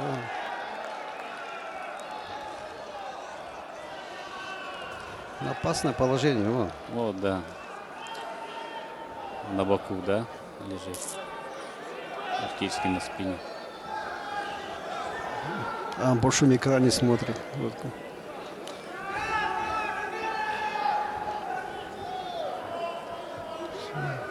Да, и сейчас наш технический делегат, кстати, подошел к столу. 4, еще 1 балл. Ну, видите, Все правильно, мы, да. наверное, хорошо уже забираемся. Да, ну, Салтан Сергеевич, о чем речь, да? Да. Ну, это справедливо. Да, потому что 5-1. монгол... Ну, видите, какая борьба у него. Он руки втыкает и выключает корпус. Опа! Вот. Ну, он опять... Ну, здесь уже надо... Сопернику его дать, да? Конечно. Ну, Аркадий мог бы... Как... О, 4, еще 2 балла. Да. 2 балла, 3-5, да. 3-5. Да. На своем действии он, Да. монгол. Можно было и срыв дать. Ну, для нас, как для сторонних наблюдателей, чем меньше разрыв, тем лучше. Конечно, Сейчас, да, на да. последних секундах, может, что-то еще увидим. Да. Для зрителей, чтобы действия были, баллы были. Что ли. Да. Последняя минута сейчас. Схватки. Хорошая схватка, очень Да, напряженная. за золотую медаль. Да. Вообще мы не видели ни одной такой, скажем, Да, мне интересно. да, проходящих не было. Кстати, мы же забыли сказать, что юниорские соревнования никогда не бывают скучными. Да, Никогда. да. Вот ладно, там на больших турнирах, где большие мастера собираются, да, финалы иногда получаются не очень зрелищными, скажем так, да. Они имеют всегда свой нерв, да. О, красиво как посадить. Молодец, монгол. Ну да, продолжая, да, вот про юношескую борьбу, вот, когда большие мастера собираются, они там, ну, иногда бывает, что очень мало баллов или действий мы увидим, потому что и у того, и другого защита хорошая, у того, и другого, да, опыт большой. Ну, а здесь, ну, монгол, все вы предрекали, да, все исполняется у нас. Мы все угадали. Да. Все схватки угадали, победители. Я, честно сказать, переживал за, конечно, и не мог не переживать, да, за наших ребят. Ну, у меня было за Копылова, я думаю, там такая схватка будет. Да, Но... действительно равная была. Но очень красивое действие, зато мы увидели в концовке. Конечно. Поздравляем Поздравляем Монгола. Монгола, опять же. Да. Молодец парень. За месяц он завоевал 2 медали международных турниров. Тумур Ачир-Тулга. Поздравляем сборную команду Монголии.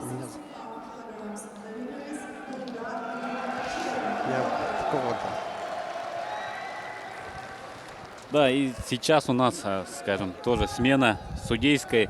Да, сейчас смена судейства на ковре у нас.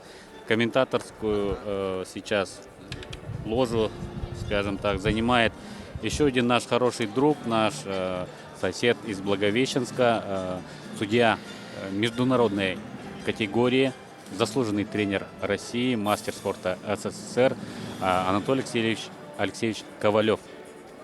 Правильно. Добрый день. Здравствуйте. Ну, мы увидели уже финальные схватки в 2 весах. Остается еще 2 веса, так что посмотрим еще. Обязательно с вашим участием прокомментируем все схватки. Сейчас нас ждет весовая категория до 74 килограммов. За 3-е место будут бороться борец из Казахстана Шингиз Мухаммедкалиев, и его соперник будет из Греции, очень интересный тоже борец Алехандро Сантикидис. Вот перед нами турнирная сетка. Прекрасно. Да, чуть-чуть ваш комментарий по этому весу, по составу участников по турниру. Ну, хочу сказать, что 12 участников, это прекрасно, и 1, 2, 3, 4, 5, 6 стран. Да. Это прекрасно. Борьба шла, видимо, не шуточная. Да, И конечно. хочу сказать, у нас верхняя сетка 1, 2, 3. 4-я схватка. Это, а нижняя на одну больше получается. Да, давайте сейчас мы ждем наших спортсменов, да, и надо сказать, что здесь финал будет одним из самых сильных по составу, скажем так, Согласен. участников, да, очень. Ну а сейчас перед нами финалист, призеры и чемпион весовой категории до 57 килограммов, и перед вами Алексей Копылов, который только что недавно выиграл бронзовую медаль. Поздравляем Алексея. Рядом с ним его земляк Петр Константинов, Республика Саха-Якутия, которого мы еще раз поздравляем с этой медалью. Кстати, Копылов в полуфинале в упорной борьбе проиграл. Мог быть в финале. Но ничего. Да, борьба есть борьба. Борьба есть борьба, надо ошибки исправлять. И если не будет поражений, не будет побед. Да, второе место у Андрея Гатаулина из Бурятии. И финалист у нас Ахмед. Да, и первое место у Ахмеда Идрисова. Идриса, да. Но они оба сборники сборной России, поэтому в финалы вышли. Да, конечно. За подготовку победителя награждается тренер победителя Али Исхаков. The coach of the winner, Mr. Ali Ishakov. Да, тренер победителя тоже получает сертификат от организаторов. Прекрасное соревнование, прекрасные призы. И причем тренеру чемпиона тоже есть стимул, над чем работать. Далее церемония награждения победителей и призеров весовой категории до 57 килограммов завершается.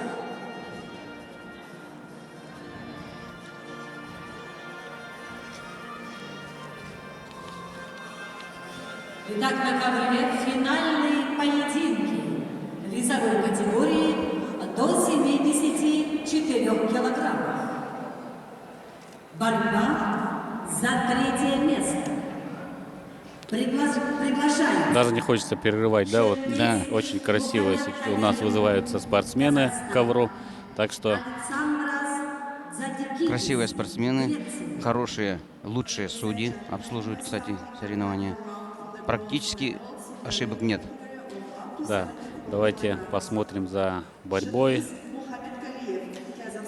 Шингис Мухаммедкалиев, Казахстан, и опять же парень из Греции. Очень интересная команда, приехала из далекого европейского государства. Это действительно интересно будет сейчас посмотреть. Давайте все внимание к ковру, и Казахстан против Греции. Вот, да. Что называется международный турнир. Я скажу, что греки действительно сильнейший состав привезли. У них 57 также боролся Папудис. Да, и Пилидис. Пилидис, да. Призер первенства мира. Да, мы, кстати, забыли про него упомянуть, а надо было обязательно. Да, вот. Он, кстати, в упорной схватке проиграл. И где-то, наверное, 7-м стал примерно. Но вот началась схватка. Вот грек пошел в атаку. Да, он сильный, кстати, парень. Мы видели его борьбу, но вот сейчас он, конечно, промахнулся. Отдал еще два. Казахстан тоже хорошую команду привез, поэтому здесь может быть и досрочная победа. Потому что Вполне вероятно, уже к этому мы близки, потому что остается всего набрать ему 2 балла. А захват он взял очень хороший. Да. Все. Нет, не оценили пока, да. Вот последнее действие не оценено, но... или все-таки оценили, потому что на табло горит 10-0. Значит, руководитель и боковой дали 2 балла, и, наверное... Нет, все-таки не дали, да, 8-0, как мы и, в принципе, предполагали. Ну, я думаю, что у него времени еще достаточно много, чтобы Конечно. досрочно завершить эту схватку. Но опять же, ну, неподготовленный бросок все-таки. Совершенно верно. Неподготовленный проход. О, Но и 2 все-таки взял 2 балла, да. Молодец. Все-таки мы увидим борьбу, да? Да. Не сдается. Сантиридис. Тоже пытался накатить, но пока неудачно. И опять же повторимся, Казахстан является самой многочисленной командой у нас. На соревнованиях 17 борцов привезли, за что им огромное спасибо. Конечно, украсили наш ковер, наши соревнования. И вот этот парень, который сейчас перед нами, тоже показывает очень хорошую борьбу. Мы видели, да, как он уже в первые секунды, в первую минуту взял 8 баллов. Но грек все-таки показал характер, взял, отвитал 2 балла. Но все же разрыв все еще достаточно большой. 6 баллов сейчас ведет казахский спортсмен. Если грек не включится, то будет сложно. В принципе, да, времени достаточно. Ну, Времени чисто, достаточно, да. скажем так, теоретически, да. Но мы видели, практически, да. скорее всего, что сильнее все-таки казахский борец. Борец из Казахстана.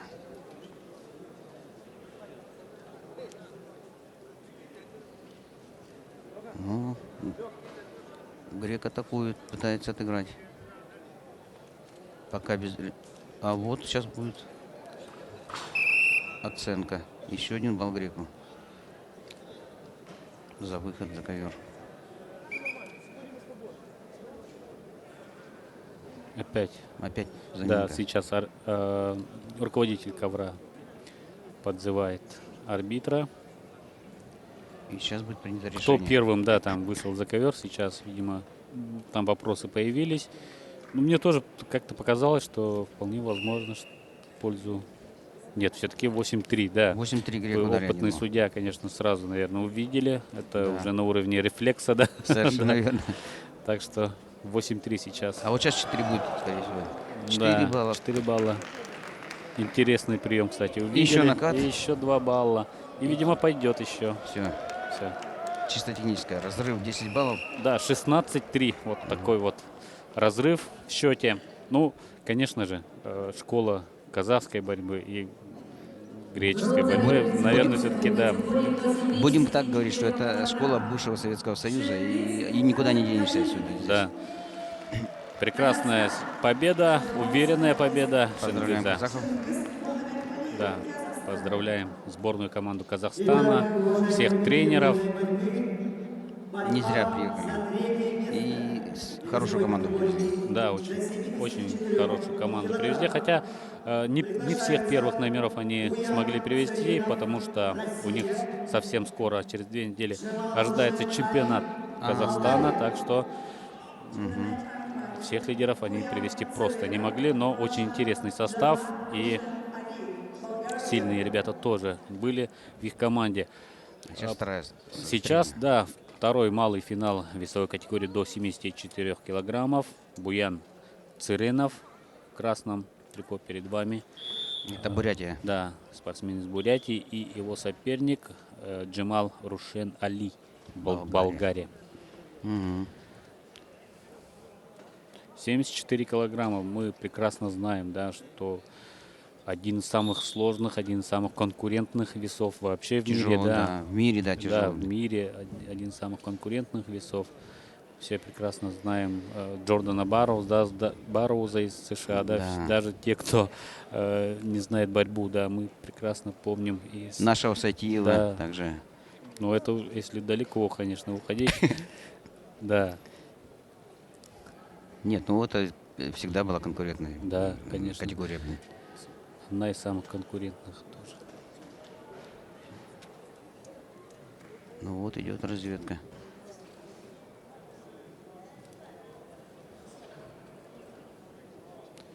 Тоже интересная пара. Понаблюдать. О, сейчас сам попался. Как красиво сейчас. 2 балла дают, да. 2 балла дали. Почему? Мне кажется, да, можно было и на 4, в принципе. Но дело в том, что ну, атака боковой была. видел, да, мы смотрели, 2 балла дал, так что на табло 2. Но все-таки в 4 превращает Буян и Цыренов. И еще хочет провести накат, не получилось, но 4-0. Задел маленький себе уже сделал. Да, тоже интересный парень у сборной команды Бурятии. Еще раз повторим, что через неделю там будет международный турнир на призы главы Республики Бурятия. И вот этих всех ребят мы увидим обязательно и на этих соревнованиях. И на том международном турнире, да, они переедут и будут участвовать. Там состав еще обновится. Плюс 2 состава сборной России приедут, будут отбираться на кубок. Да, очень серьезный состав тоже будет. Но там уже не юниоры, там уже взрослые команды. Так что... Ну, со взрослыми юниоры попробуют свои силы тоже. Да, конечно, всем надо уже переходить. Это Конечно. уже последняя, скажем так, стадия, да, когда надо переходить во взрослую борьбу, когда надо уже себя показывать Совершенно верно. на таких больших турнирах. Год-два и все равно уходишь, выше, во взрослую команду как бы. Ну, 2 минуты прошло, счет 4-0. В принципе, да, конечно, борцов в красном трико. В принципе, задел есть, и ему особенно, скажем так, сейчас ввязываться не надо. Надо грамотно тактически построить схватку. Да, ну, конечно, судья может за это наказать. Опять же, да, арбитр может сейчас наказать за пассивность. Но мы видим, что Али, он показывал очень тоже неплохие схватки в предварительных встречах. Да, я пару схваток видел. И броски очень красивые показывал. Ну, посмотрим сейчас. Мы видели, да, первый балл он отдал, потому что хотел сам бросить, но попался, да. И вот сейчас он опять тоже ищет, да, борьбу. Мы видим, что он... И забирает балл. Это точно. Да. Ушел сейчас за ковер Цыренов. И 1 балл взял Али. 1-4. Все-таки... Один отыграл, чуть-чуть, да, ближе он стал к успеху. Тем не менее, первый период завершается. И счет 4-1 в пользу Цыренова. А мне кажется, вот фамилия у него, да, наверное, Грек. Да, кстати, может быть, они, кстати, братья, да? Ну, я не знаю, что там роды, наверное, нет, но достаточно все-таки распространенная фамилия, да, но, тем не менее, 2 Цыренова, Бояр и Буян, даже имена. Бояр и Буян, да, похожи, да. Ну, это у них традиционно, у них такие имена. Поэтому, может быть, даже и братья, да. А болгарин, мне кажется, он не чистый болгарин. Ну, живет, наверное, в Болгарии. Да. Болгария неплохо, наверное, да. Джамал Рушен Али. Действительно, имя, скажем, такое не совсем болгарское, но тем не менее. Вот, пожалуйста, 2 балла обыграл. Вот опять же мы говорили о том, что парень, который ищет борьбу, и просто так он борьбу не отдаст. Нет, несмотря на то, что серьезный был разрыв, достаточно 4-0. Но вот за эти несколько минут успел набрать 3. И сейчас уже разрыв совсем небольшой, всего в 1 балл. И ведет по-прежнему, хотя ведет по-прежнему бурятский спортсмен. Да, Цыренов. Но я хочу сказать, что у болгарина снизу сетка потяжелее была. Поэтому он, как бы, может быть, ему больше сил отдал, может быть. Поэтому. Ну вот он теперь уже 1 раз промахнулся, 2 раза он забрал с таких же, практически с такого же движения.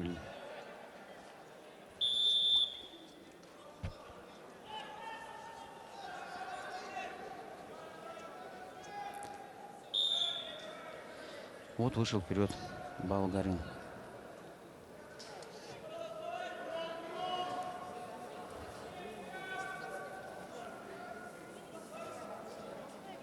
Пять-4. 5-4. Теперь уже Цыренов пробует сделать. Да. Очень интересно сейчас нас ждет концовка. Еще остается 2 минуты. Что же ждет? Ну, Цыренов зря, наверное, да, ушел в такую глухую оборону.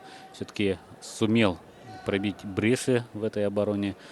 Борец из Болгарии. И сейчас тоже интересна сейчас завязка у борцов может выйти что-то перспективное как для одного, так и для другого. Ну, Подустали ребята, но я думаю, что до конца будут они бороться. Сейчас уже это финал, опять же, напомним, весовой категории до 74 килограммов. Здесь борьба за медали, за бронзовые медали. ну, я скажу, Цыренов успокоился рано. Взяв 4 балла, он решил тактически, видимо. Вот опять попытался сделать движение, не получилось. Сейчас чуть не отдал, опять же, два, Да. да. Мог пройти за спину сейчас болгарин и мог взять. А сейчас неподготовленный бросок Неподготовленный, пытался да. сделать и попался. Так, судьи дают Все-таки срыв. срыв дали, да? Да. Не оценили это действие, отдали срыв, по-моему. Да, срыв. Да, срыв атаки и 5-4 по-прежнему счет. Ну, еще 1 минута целая. Да, времени достаточно. И опять же повторимся, что нас ждет очень интересная концовка. Ребята, я думаю, что здесь без баллов не обойдется, потому что подустали, да, оба Подустали, борца. но все равно кто-то будет рисковать. Да, придется рисковать, потому что разрыв совсем небольшой. Болгарин, наверное, будет защищать свой балл. Ну а борцу из Бурятии, Цыренову, надо активнее бороться. Все-таки он на первой минуте взял 4 балла и встал, что называется. Да, не смог, по крайней мере, ни одного активного действия засчитанного провести. Наоборот, проиграл даже Да. свое движение. 2 балла. 20 секунд остается. Ну, Он вот пытается, пытается да, шагнуть. вот, да, взять захват и бросок сделать. Ну, чуть Вот сейчас сил будет мало рисковать. осталось, да, Нет. чтобы бросить. Мы Опа! видим, что... Опа! И за- Красиво и как-то. красиво. Да, вот о чем мы Молодец. говорили, да. И в конце 4 взял. Да. В начале 4 и в конце 4. Да, все-таки говорили мы о том, что в концовке обязательно здесь будет Оценка какая? что-то интересное, да.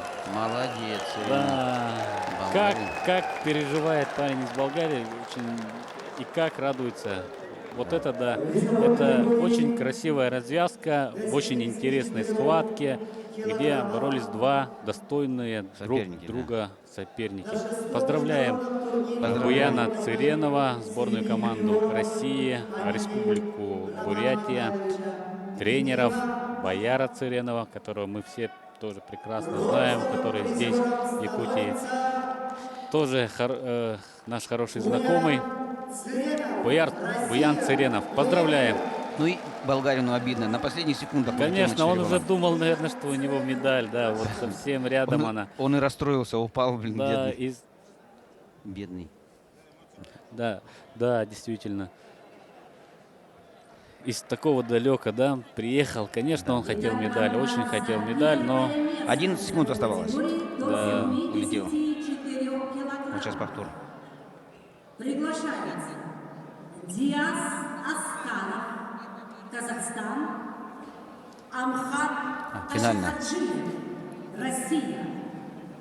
Таши Даджиев. Вот еще один казах будет сейчас в финале бороться. А то говорит о том, что хорошую команду привезли. Да, это один из сильнейших сейчас финалов сегодняшнего дня. Весовой категории до 74 килограммов. Борьба за золотую медаль в красном трико.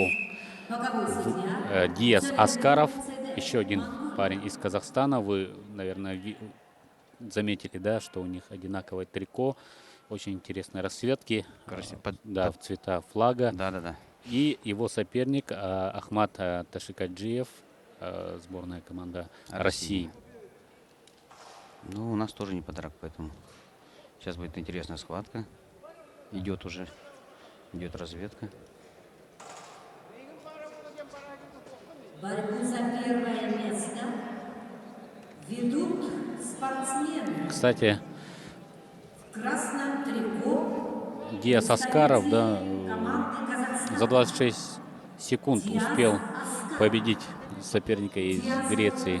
Да. В полуфинале. Одна из самых тоже красивых схваток была, да, полуфинальных схваток, да.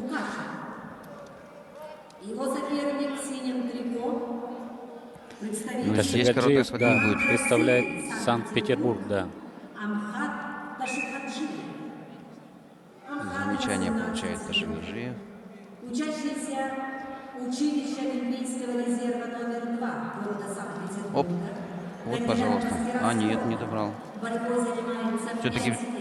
Кстати, Аскаров является финалистом первенства Азии 2016 года, если не ошибаюсь, да? Да. Так что он достаточно опытный парень тоже. Но сейчас мы видим, Ташикаджиев берет 2 балла и сравнивает счет. Вышел за спину соперника, 2-2 счет. Романа Дмитриева 2017 года. Казах попросил. Плечо у него, видимо. Да, видимо, да, медицинская помощь, да? Нужна. Видимо, нужна, да.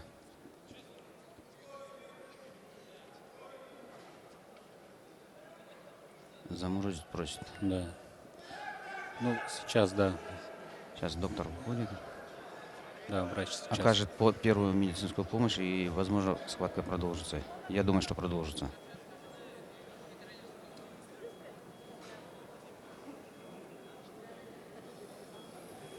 Это, скорее всего, что борьба и привычный вывих плеча, видимо. У него есть такая травма у борцов. Скорее всего, что операция. Старая, да, травма, да, она дает о себе знать. Давайте. Все-таки продолжается наша схватка.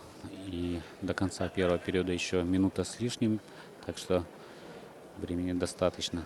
Ну, Ташикаджиев тоже очень интересную сейчас борьбу показывает. Сразу же отвитал, да? Сразу же отвитал 2 балла, да.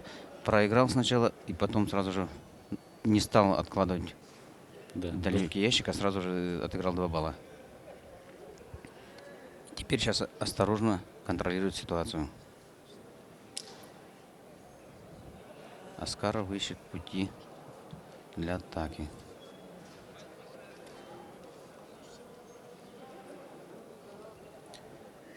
Следующая категория у нас будет 86 килограммов.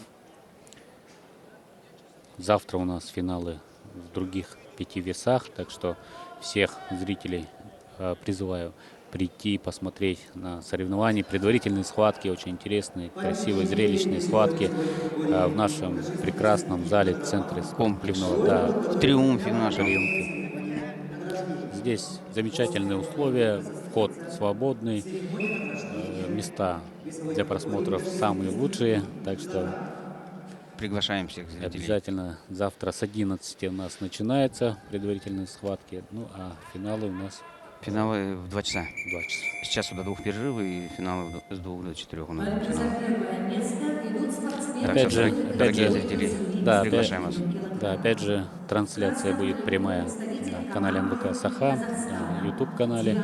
Так что зрители, которые не могут просто приехать, да, может быть, или далеко, они могут наблюдать за схватками по телевизору. Да. Кстати, на улице мороз приличный, за 30, поэтому многие, наверное, и избрали этот вариант просмотра телевизора дома, прямого эфира. Да, конечно, сейчас вроде уже не первый даже день весны уже, но у нас, конечно, до весны еще далеко. Жить, да. Но, может быть, погода поменяется. Ну, не так скоро, да. Не может быть, а поменяется, да. Мы знаем, совершенно что верно. через недельку, другую у нас уже, конечно, будет потеплее, получше. Российский борец пытается провести перевод, но ничего пока не получается. Но он пока ведет 2-2 по последнему техническому действию он ведет. Аскаров тоже пытается найти пути к баллам.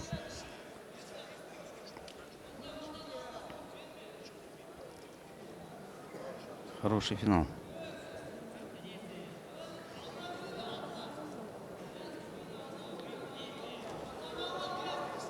И я скажу, и монгольские спортсмены хороших спортсменов привезли. Монгольские тренеры. Да, конечно, тоже да. Финал. Монгольская команда наш частый гость на всех турнирах.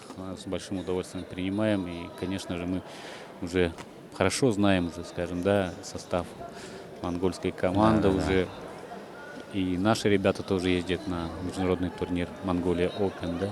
Такая, ну, они всегда опять хорошие. же, скажем, да, борцовское братство, оно существует, и всегда друг другу помогают борцы и никогда не Поддерживают, да. отказывают, и всегда поддерживают. Не Счет может. по-прежнему 2-2, да.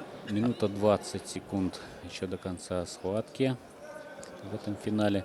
Очень такая вязкая борьба, пока действий активных нет. Наверное, арбитру надо еще Кому-то, да. да, подстегнуть к действию спортсменов. Надо чуть поактивнее, может быть, да, и устные там замечания дать, да. Все-таки Ну вот- арбитр, да, большое, работа арбитра все-таки большое Конечно. значение имеет, да. И центр ковра не уступает никто. Ему сложно тоже, когда центр ковра не уступает.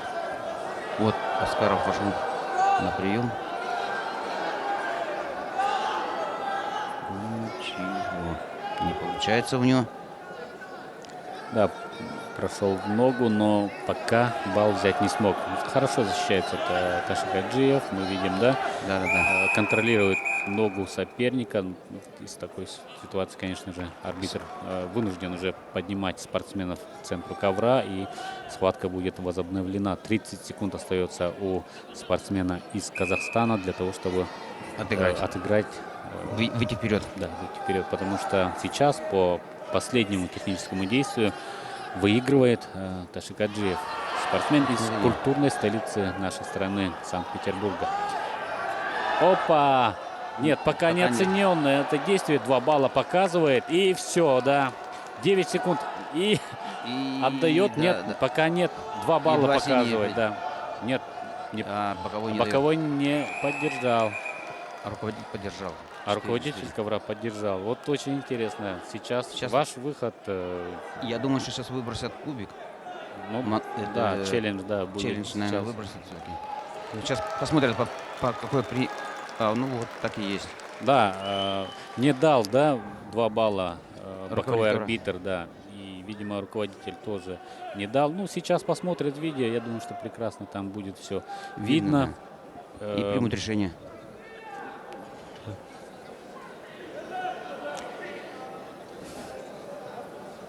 Вот инструктор Фила, чех, просматривает. Но мы тоже смотрим повтор. Да. Ну вот вообще у красного было. Да, 2 балла они у казахского спортсмена. Вот Да. показывает, да, Да. 2 балла, да. В принципе- Сейчас можно ли дать балл Ташикаджиеву? Ну, мне 2 кажется, балла. можно, да? Да, конечно, у него тоже лопатки были больше 90 градусов перевернуты, поэтому здесь 2 балла тоже должно быть. Теперь красный выбросил. Но этот уже по правилам не рассматривается. 4-4, значит, все-таки Да. российский спортсмен выиграл. Да, спортсмен из России. Да, Ташикаджиев выигрывает золотую медаль весовой категории до 74 килограммов. А бронзу Амхат уезжает в Ташикаджиев. Казахстан. Амхат Ташикаджиев. А бронзу уезжает... Да, Санкт-Петербург, а серебряная медаль остается у казахов. Так что поздравляем ребят. Интересная борьба. Все-таки в концовке, опять же, мы увидели, да, действия. И юношеская борьба, юниорская борьба, она всегда отличается от взрослой тем, что очень красиво. Вот перед нами Магомед Абдулкеримович Гусейнов, тренер Хасавюртовского училища, да, и сборной, государственный тренер сборной Дагестана. Леонид Николаевич Спиридонов, заместитель директора, заместитель директора школы высшего спортивного мастерства. Сейчас церемония награждения весовой категории до 65 килограммов. Нам есть на кого посмотреть. Айсен Потапов в очень красивом стиле взял бронзовую медаль. У него единственное, у всех ребят, кто взял медали, конечно, сегодня большое спасибо хочу сказать, потому что они вышли действительно с хорошим настроем. действительно все вышли злые, с намерением Злые, обязательно победить. Да, Вышли. конечно, потому что у нас финалистов первый день не было, так что да, Роман Романович Дмитриев, это сын Романа Михайловича Дмитриева. Супруга Антонина. Да, Антонина Сафроновна, супруга. Молодцы. Да, они Приходят в качестве, поддержать. да, почетные гости нашего турнира. Ну Муж- и мужи давайте отца, уже главным героем сегодняшнего дня, призером и финалистом нашего турнира. И весовой категории 65 килограмм, да. килограмм.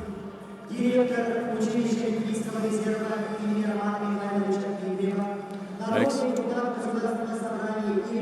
давайте посмотрим, да.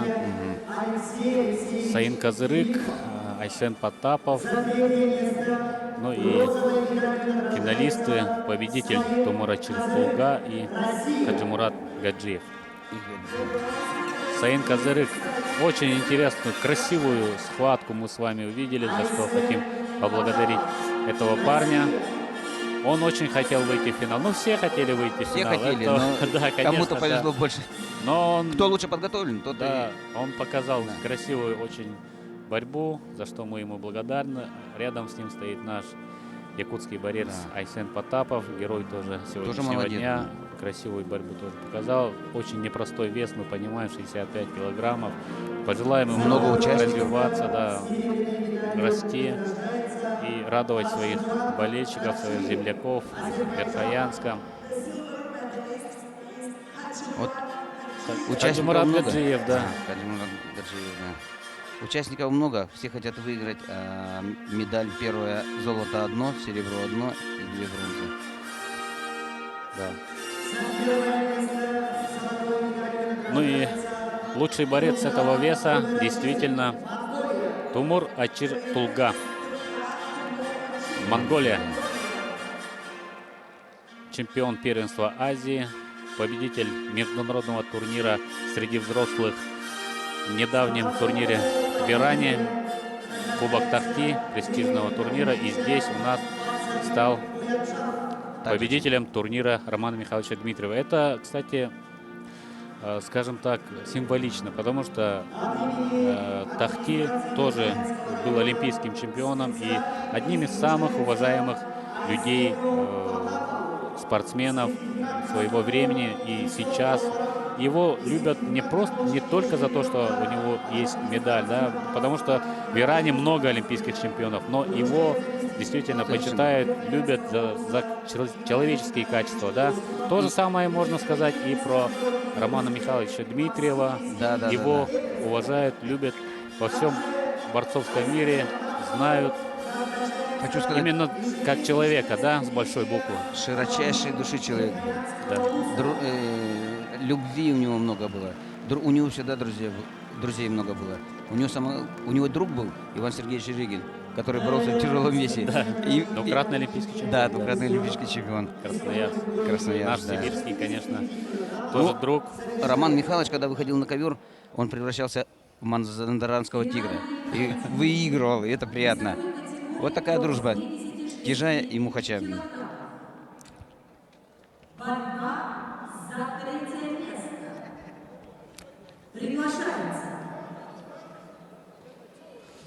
Памятная фотография сейчас. Да, Артура Константиновича Константинова хочу поздравить лично от своего имени. Тренера училища Олимпийского резерва, его подопечный выиграл медаль, бронзовую медаль в очень таком серьезном весе. У него хорошие ребята. Я думаю, что обязательно его подопечные еще не раз порадуют нас, якутских болельщиков. Не только якутских, дальневосточных. Дальневосточных, да, конечно. Мы всегда болеем. Наши соседи. Да. Благовещенск, Хабаровск, Приморье, Хабаровск, где тоже любят, ценят борьбу. Конечно, не сказать, конечно, как у нас, наверное, да, но все равно есть борцы, есть люди, которые поддерживают борьбу, любят борьбу, проводят соревнования, приезжают на чемпионат Дальнего Востока, вот который был совсем недавно в Нерюнгри, тоже передаем большой привет нюрнбергцам, Хорошая земля привет, тут. да. И вот Отличные 84 соревнования килограмма. провели, как всегда. 86 килограмма. килограммов. 86, да. Да. И перед вами монгол в красном трико, спортсмен из Монголии, Батмагнай Энхтувшин. И его соперник Александр Филиппов, Республика Саха-Якутия. Но, скажем, для Александра, конечно, это очень серьезный старт. Да, серьезный старт. Он выиграл своего земляка здесь, но не смог, конечно, устоять. Он более опытному борцу из Болгарии уступил. Ну, за бронзу да, тоже сейчас это он будет достойно. бороться за бронзу, да. В очень таком, опять же, тяжелом весе. У нас не так много, конечно, спортсменов в этом весе. Так, опа! Молодец, Александр, молодец. Обыграл. Здорово сейчас взял 2 балла. Работает сейчас в партере Александр. Пытается сделать растяжку. Да, перед ним как раз, да, все спортсмены якутские, которые вышли в малые финалы, они выиграли бронзовые медали. Так что у него пример, конечно, замечательный. И я думаю, что он вышел с запредельной мотивацией и должен показать все, на что он способен. Да, способен, да. Не, молодец все равно. Да, ну видно, что вышел заряженный, что с большим желанием отдал 2 балла, но тут же отыгрался. И сейчас по последнему техническому действию он ведет. Да, болеем за Сашу. Тоже студент училища Олимпийского резерва. Ну, ему сложнее в чем? Потому что все-таки в таких весовых категориях мало, конкуренция маленькая в Республике Саха-Якутия, поэтому... Ну, вот конечно, да. Не как но все равно 57, молодец. да. Блин.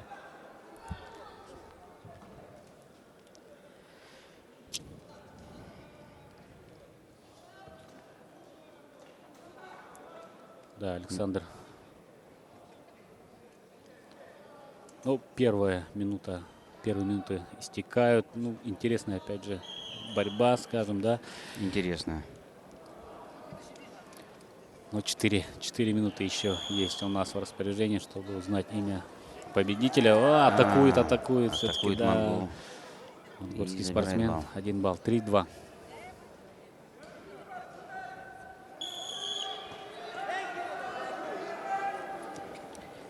Теперь Филиппову нужно тоже отыгрывать.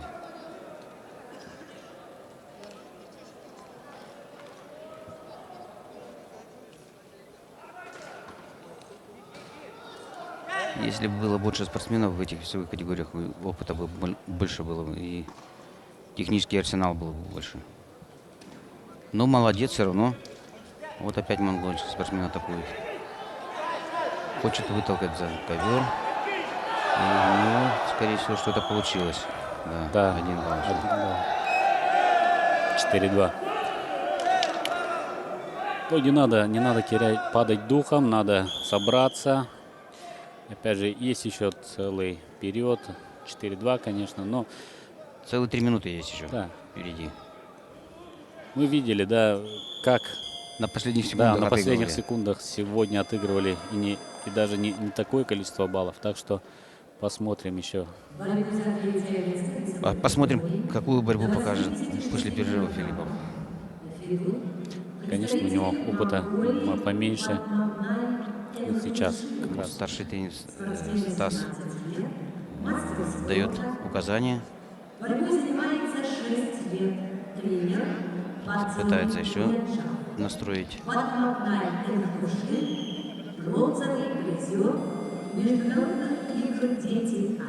А кстати, да, нам объявляют, что наш гость из Монголии является призером международных игр «Дети Азии» 2016 года у нас в Якутске. Так что он хорошо знает наш ковер. И спортсменов, видимо, они раньше тоже, может быть, даже они раньше встречались. Возможно, да, такое.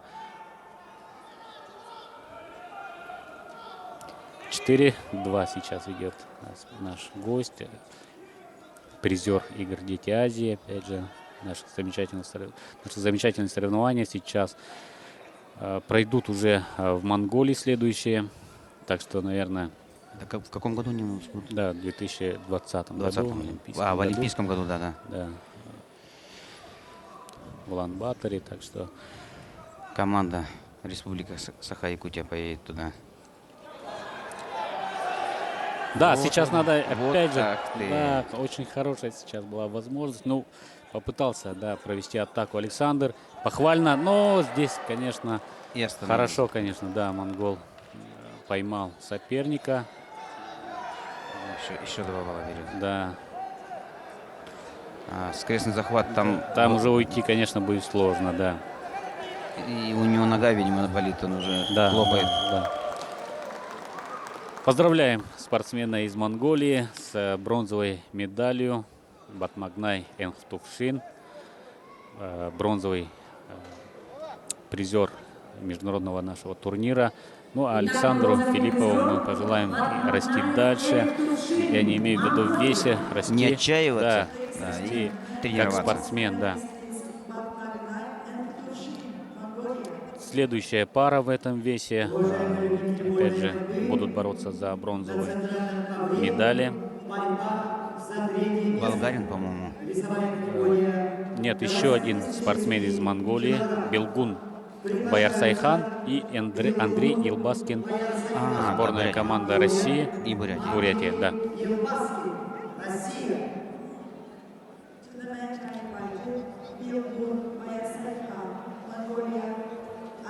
Елбаскин в упорной борьбе проиграл, поэтому 1-1. Я думаю, что сейчас у него есть шанс занять бронзовую медаль. Да. Поймите.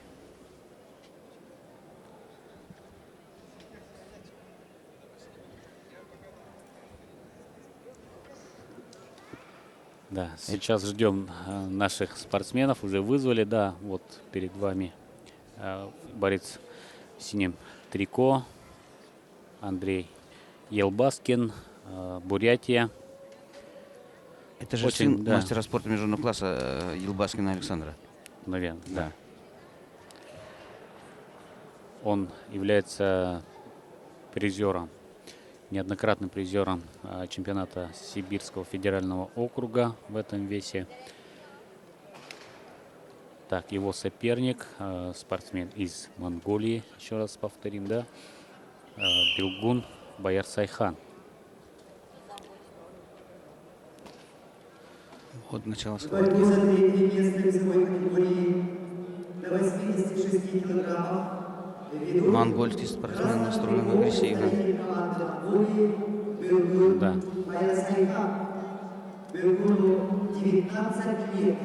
Ему 8 марта исполнится 20 лет. 8 марта день рождения. Является мастером спорта. Борьбой занимается 6 лет. Тренер Мацарик Буянчак. Белгун Баярсайхан. Серебряный призер первенства Азии 2016 года. Серебряный призер. Да, 2 балла взял Еще 2 монгол. балла. И еще красивый переворот. Переворот накатом. Да, переворот накатом. И 4-0 уже счет встречи. Первая минута завершается этой схватки. Ну, помоложе, да, Андрей Елбаскин, ему всего 18 лет, вот нам сейчас подсказывает, да. А его соперник на 2 года старше, это, конечно, в таком 2000 возрасте, года, да, сказывается, так, да, что разница. это, конечно, сказывается, да. Но Андрей в полуфинале хорошую схватку показал, понравилось, как Молодец. он, да. Но я думаю, он еще сейчас, в любом случае, я думаю, он возьмет баллы. Какой счет будет, не знаю, но я думаю, что Андрей возьмет баллы.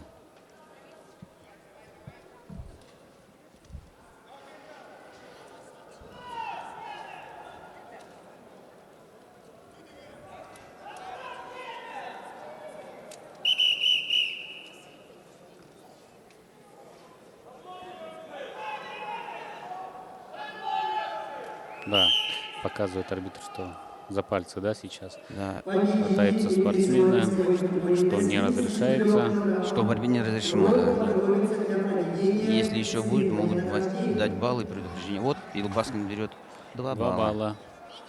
О том, что я говорил. Просто так не сдашься. Вот он может сейчас еще 2 балла взять.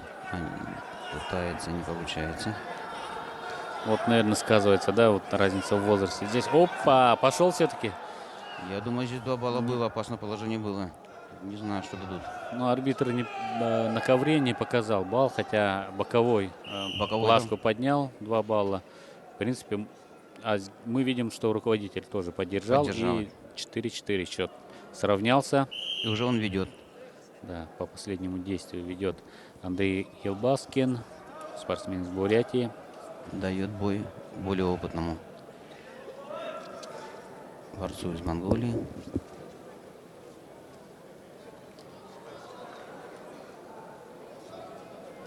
Да, молодцы. Молодец. Молодость не сдается. Еще пытается уйти в отрыв, но пока не получается. Монгольский спортсмен также пытается делать швунги, раздергать хочет Елбаскина. Но у них еще времени предостаточно. Перерыв. Вот, пожалуйста. А нет, не. Вязкая борьба. Вязкая. Оба достойные.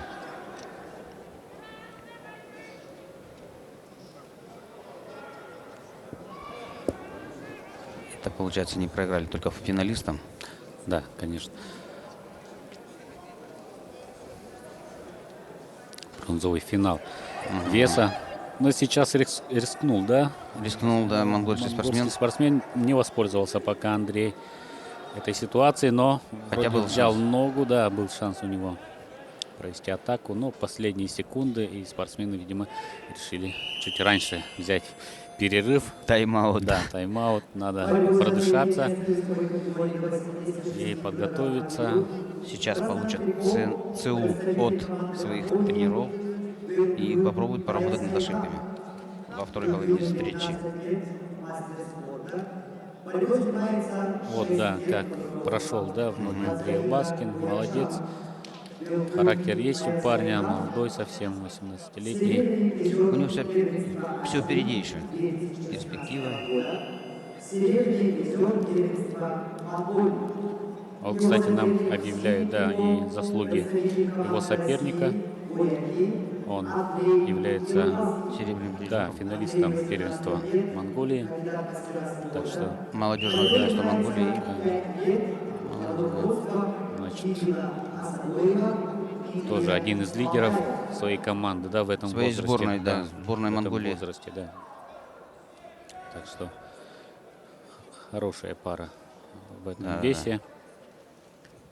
Ну и остается у нас одна из тоже интереснейших встреч между болгарином Иваном Стефановым и Юрием Калашниковым, представителем сборной Израиля. Он, кстати, является очень титулованным спортсменом. Ну, будет время, еще поговорим.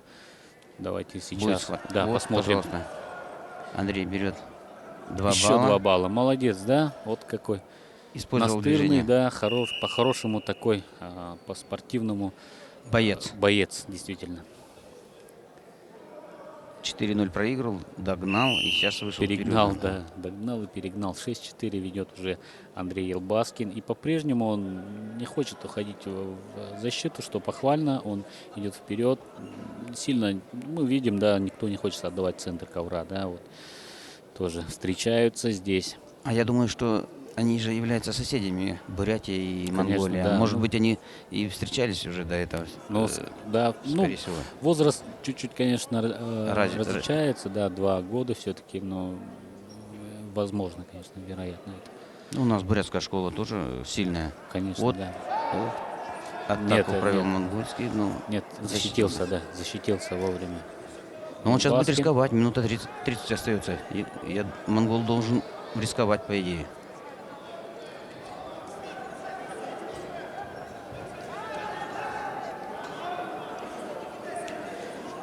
Так, последняя минута сейчас пойдет, да, совсем немного остается времени.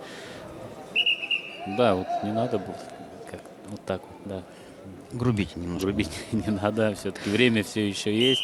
Еще ничего не решено, в принципе, надо. Еще есть время, и на последних секундах забрасывают и получают баллы. Здесь мы посмотрим сейчас, как будет. Получится ли у монгольского спортсмена отыграть. Нет, атакует Андрей Илбаскин.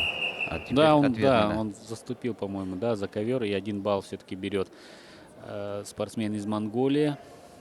Арбитр не дает. Байер Показывает, что Сайхан. выталкивание. Ну, там боковой показывал. Что... Боковой, да, показывает, да. Сейчас посмотрим, что руководит. Нет, остается, да? Остается, Счет, да. 6-4 в пользу Елбаскина, но... Ну, когда явно выталкивание, тогда это самое не дается балл. Когда в борьбе выход за ковер, когда дают с балл. захватом, да, Да. когда возможностью бросить и так далее, когда Совершенно есть верно. продолжение. А когда просто руками за ковер, Да, это, тогда же- это, просто- это все-таки это борьба, а не толкание, да. не толкание. Вот оба друг другу контратаки проводят. И будут. Интересная сейчас Интересно. ситуация, да. Хотя... Опа! Опа! 2 балла. 2 балла сейчас спортсмен из Монголии, 1 балл спортсмену из Бурятии. Все-таки он впереди остается. И совсем мало времени. 7-6 сейчас должен быть счет встречи, да. Правильно, 7-6 Пожа- в пользу Андрея Елбаскина. Поздравляем. Да. Да, команда Бурятии, сборную России. Андрея Елбаскина лично, конечно же. Какой характер показал парень. Его отца и тренера его также поздравляем. Конечно, Отец да. переживал сейчас не меньше. Конечно, да. Проигрывал 4-0 в самом начале встречи, но нашел в себе силы, характер показал. Проявил характер, да. Да, и 7-6. Очень такая тоже содержательная достаточно борьба. Получилось не сказать, чтобы такая искрометная, да, но борьба характеров, что Борьба называется, да. характеров, да, действительно. А вот финальных вызывает финалистов. Да, сейчас очень интересный финал в этом весе. Болгария, Израиль. Да, европейский финал. В своей Совершенно категории верно. до 86 килограммов. Иван Стефанов, борец красного ковра. И Юрий Калашников. Да, Борец и Юрий синим. Калашников из Израиля. Он является бронзовым призером первенства мира. Совершенно верно. Да, 2017 года. Да. 3 так месяца назад он выиграл бронзовую медаль на чемпионате мира по молодежи. Я хотел бы еще сказать, что я хорошо знаю тренера его. Это же его папа. Тренер, он его папа. Он работал 20 лет назад, работал в городе Тынде, Амурской области. И проработал 8 лет тренером. Потом сменили место жительства, переехал. Там родил. В Израиль, в Израиль, да? В Израиль, да. И сейчас его сын на нашем турнире вышел в финал. Да, вот судьба, да? Судьба, что да. называется. Откуда бы знал он, что он приедет? Он, оказывается, дальневосточник тоже, да, его отец, оказывается, на Дальнем Востоке здесь у нас работал. Вносил лепту свою в подготовку спортсменов. Школа неплохая у нас там в Тынде была. Спорткласс он организовывал. Сейчас то же самое он все проделал в Израиле, да. Город Бершева. Там у него свой клуб, также в школе преподает. И вот приехал сюда, и не зря приехал. Ну и уже минута прошла, ни одного балла нет. Болгарская школа тоже сильно, поэтому тут вопросов нет. В Израиле еще, скажу, 20 лет назад вольной борьбы вообще не было. Была только греко-римская борьба. Ну и выходцы, наверное, все-таки Советского Союза, да, все, кто Да. развивает борьбу. То есть это все ясно, да. Ну, хороший борец, очень интересный. Ну и Стефанов тоже, он очень красиво выиграл. Вот Опа! красиво. Завязка была, да. Вот это движение, да. И сейчас балл он возьмет. 2 балла. Вот 2 это балла, да. 2 балла. Калашников. Челлендж. Болгарские да, тренера выбросили болгарские. челлендж. Ну, я думаю, что... Ну, посмотрим. Не будем, судьям виднее. Да, конечно. Сейчас тем более посмотрят повтор, и все будет ясно. Могут проиграть балл еще болгарские тренеры. Вот же. Победители веслеры своей категории достигли 4 килограммов Защищается, да. Защищается. Пока прошел болгарский спортсмен, взял ногу, пытается сделать посадку. Пока у него посадка не получается. И здесь. Да, здесь можно дать 2 балла. Но... фиксации не было. Должна быть твердая фиксация. И сейчас дальше смотрим. Опять болгарский спортсмен держит ногу, атакует. Но здесь, и здесь сейчас красивое движение, да. Через голову ногой перепрыгнет, мне кажется. Вот оно, это движение. Красиво, и он да? разворачивается к нему. Здесь-то точно нет 2 балла. Да, спортсмен из Болгарии, да? И сам он сейчас окажется. Очень интересно сейчас движение сделает. Посмотрим. Вот сейчас я развернулся.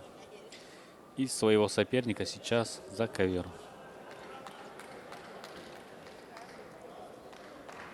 Ну, это тут-то железно 2 балла синему. Да, там точно могут засчитать либо обоюдные, да? Да. Либо 2 балла борцу в синем трико, потому что все-таки борьба не была остановлена. Я думаю, что это действие все-таки засчитают. Я думаю, что вполне могут дать сейчас по 2 балла. Могут по 2 балла, могут 2 синему. Вот сейчас инструктор UBB просматривает и примет решение. Да, нет, не отдал. 2 балла отдал борцу. 2-2. 2-1, да. 2 красному, 1 синему дали. Да, предварительно. Все-таки там была посадка. Да, там была посадка. Я сразу сказал, что была посадка. Но почему-то не дали. А потом... Да, пересмотрели и сделали выход синему, да. Как бы из посадки, после посадки выход наверх, она и оценится так. Но вот здесь ничего нет. Ну, вот агрессивная борьба началась.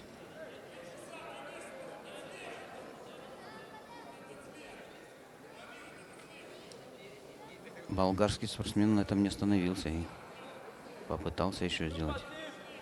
Но разрыв совсем небольшой. Первый период даже не завершился. Еще почти минута, еще бороться надо. Так что надо, конечно, бороться. Еще все впереди, все есть. Возможность и у одного, и у второго проявить себя и взять баллы. Ну, хороший парень, да, очень понравилась его борьба вот израильтянина. Он чуть-чуть, мне кажется, уступает физической мощи своему сопернику, но в технике, мне кажется, он не уступит ему.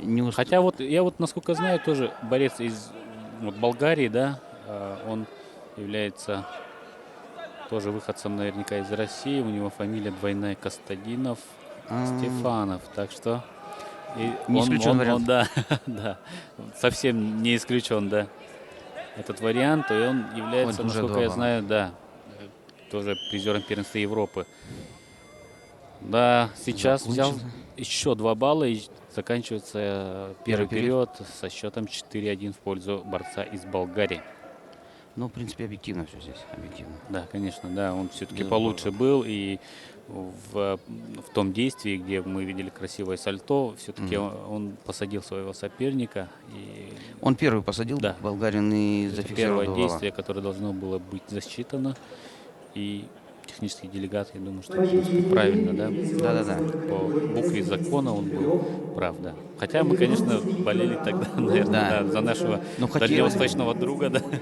Практически наш дальневосточник, да, тренер у него, по крайней мере. Сын тренера из Дальнего Востока. Тренера из Дальнего Востока. А теперь уже Ближний Восток. Да, с Дальнего Востока переехал на Ближний Восток. А теперь его сын сейчас у нас в Якутске борется. Вот последние сейчас 3 минуты. Ты посмотри. И на 4 балла бросок, конечно же, оценен. И, видимо, нет, ушел все-таки. Нет, явно пока не остается. Да, физически явно очень сильный парень. 8-1, да, счет встречи становится. Красивый бросок на 4 балла мы увидели. Уже такой уверенный в себе, да, парень. Правильно из Болгарии, сказали, Стефанов. Технически он неплохой, но физически просто болгарский спортсмен сминает его. Да, ну мы видим даже просто даже визуально, да, что он такой чуть больше, что называют, мышцы, да, бугристее он выглядит мощнее.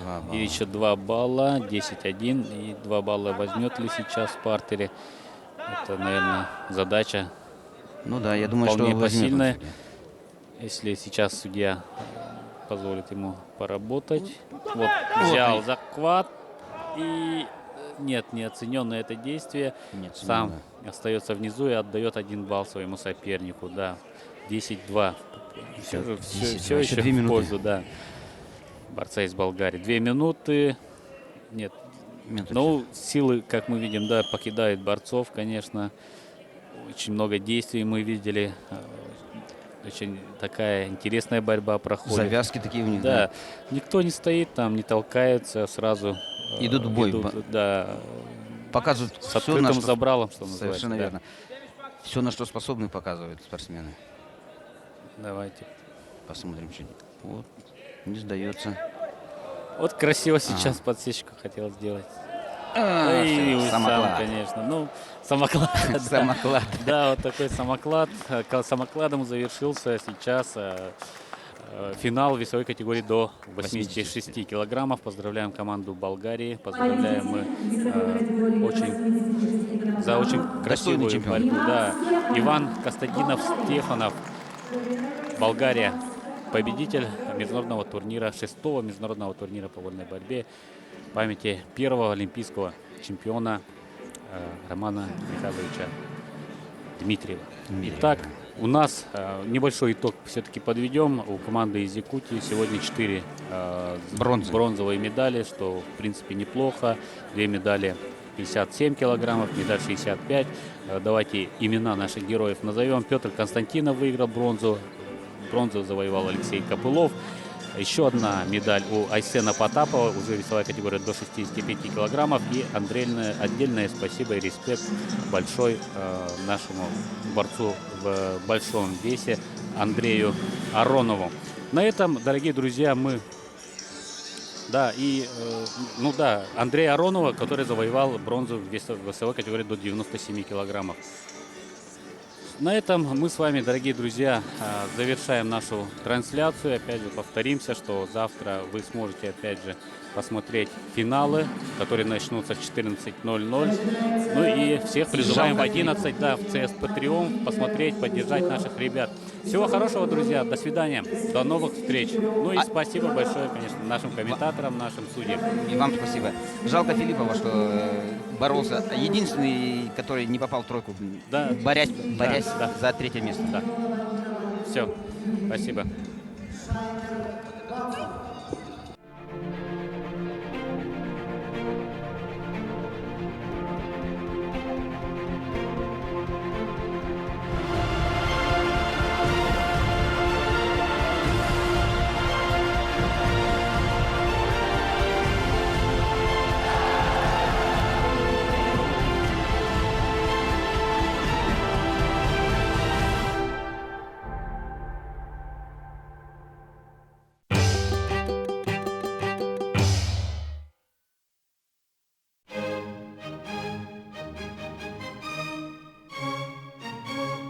Вдохновляющие авторские букеты, ароматные душевные цветы с любовью для вас. Салон цветов и флористики «Зеленый рай». Керечен, керен ардар бүтін ағаддалир күнүнне. Үрені тойығу керені, бәрәқтияққа, үйеріққа. Аня, әнері бар болан ғалығын сірі білгелдер бүтінам. Мақтал Георгий. Күнді күрәтшілер, барғытын, құлын тұтар ақсыз күнірет бүйтебіт.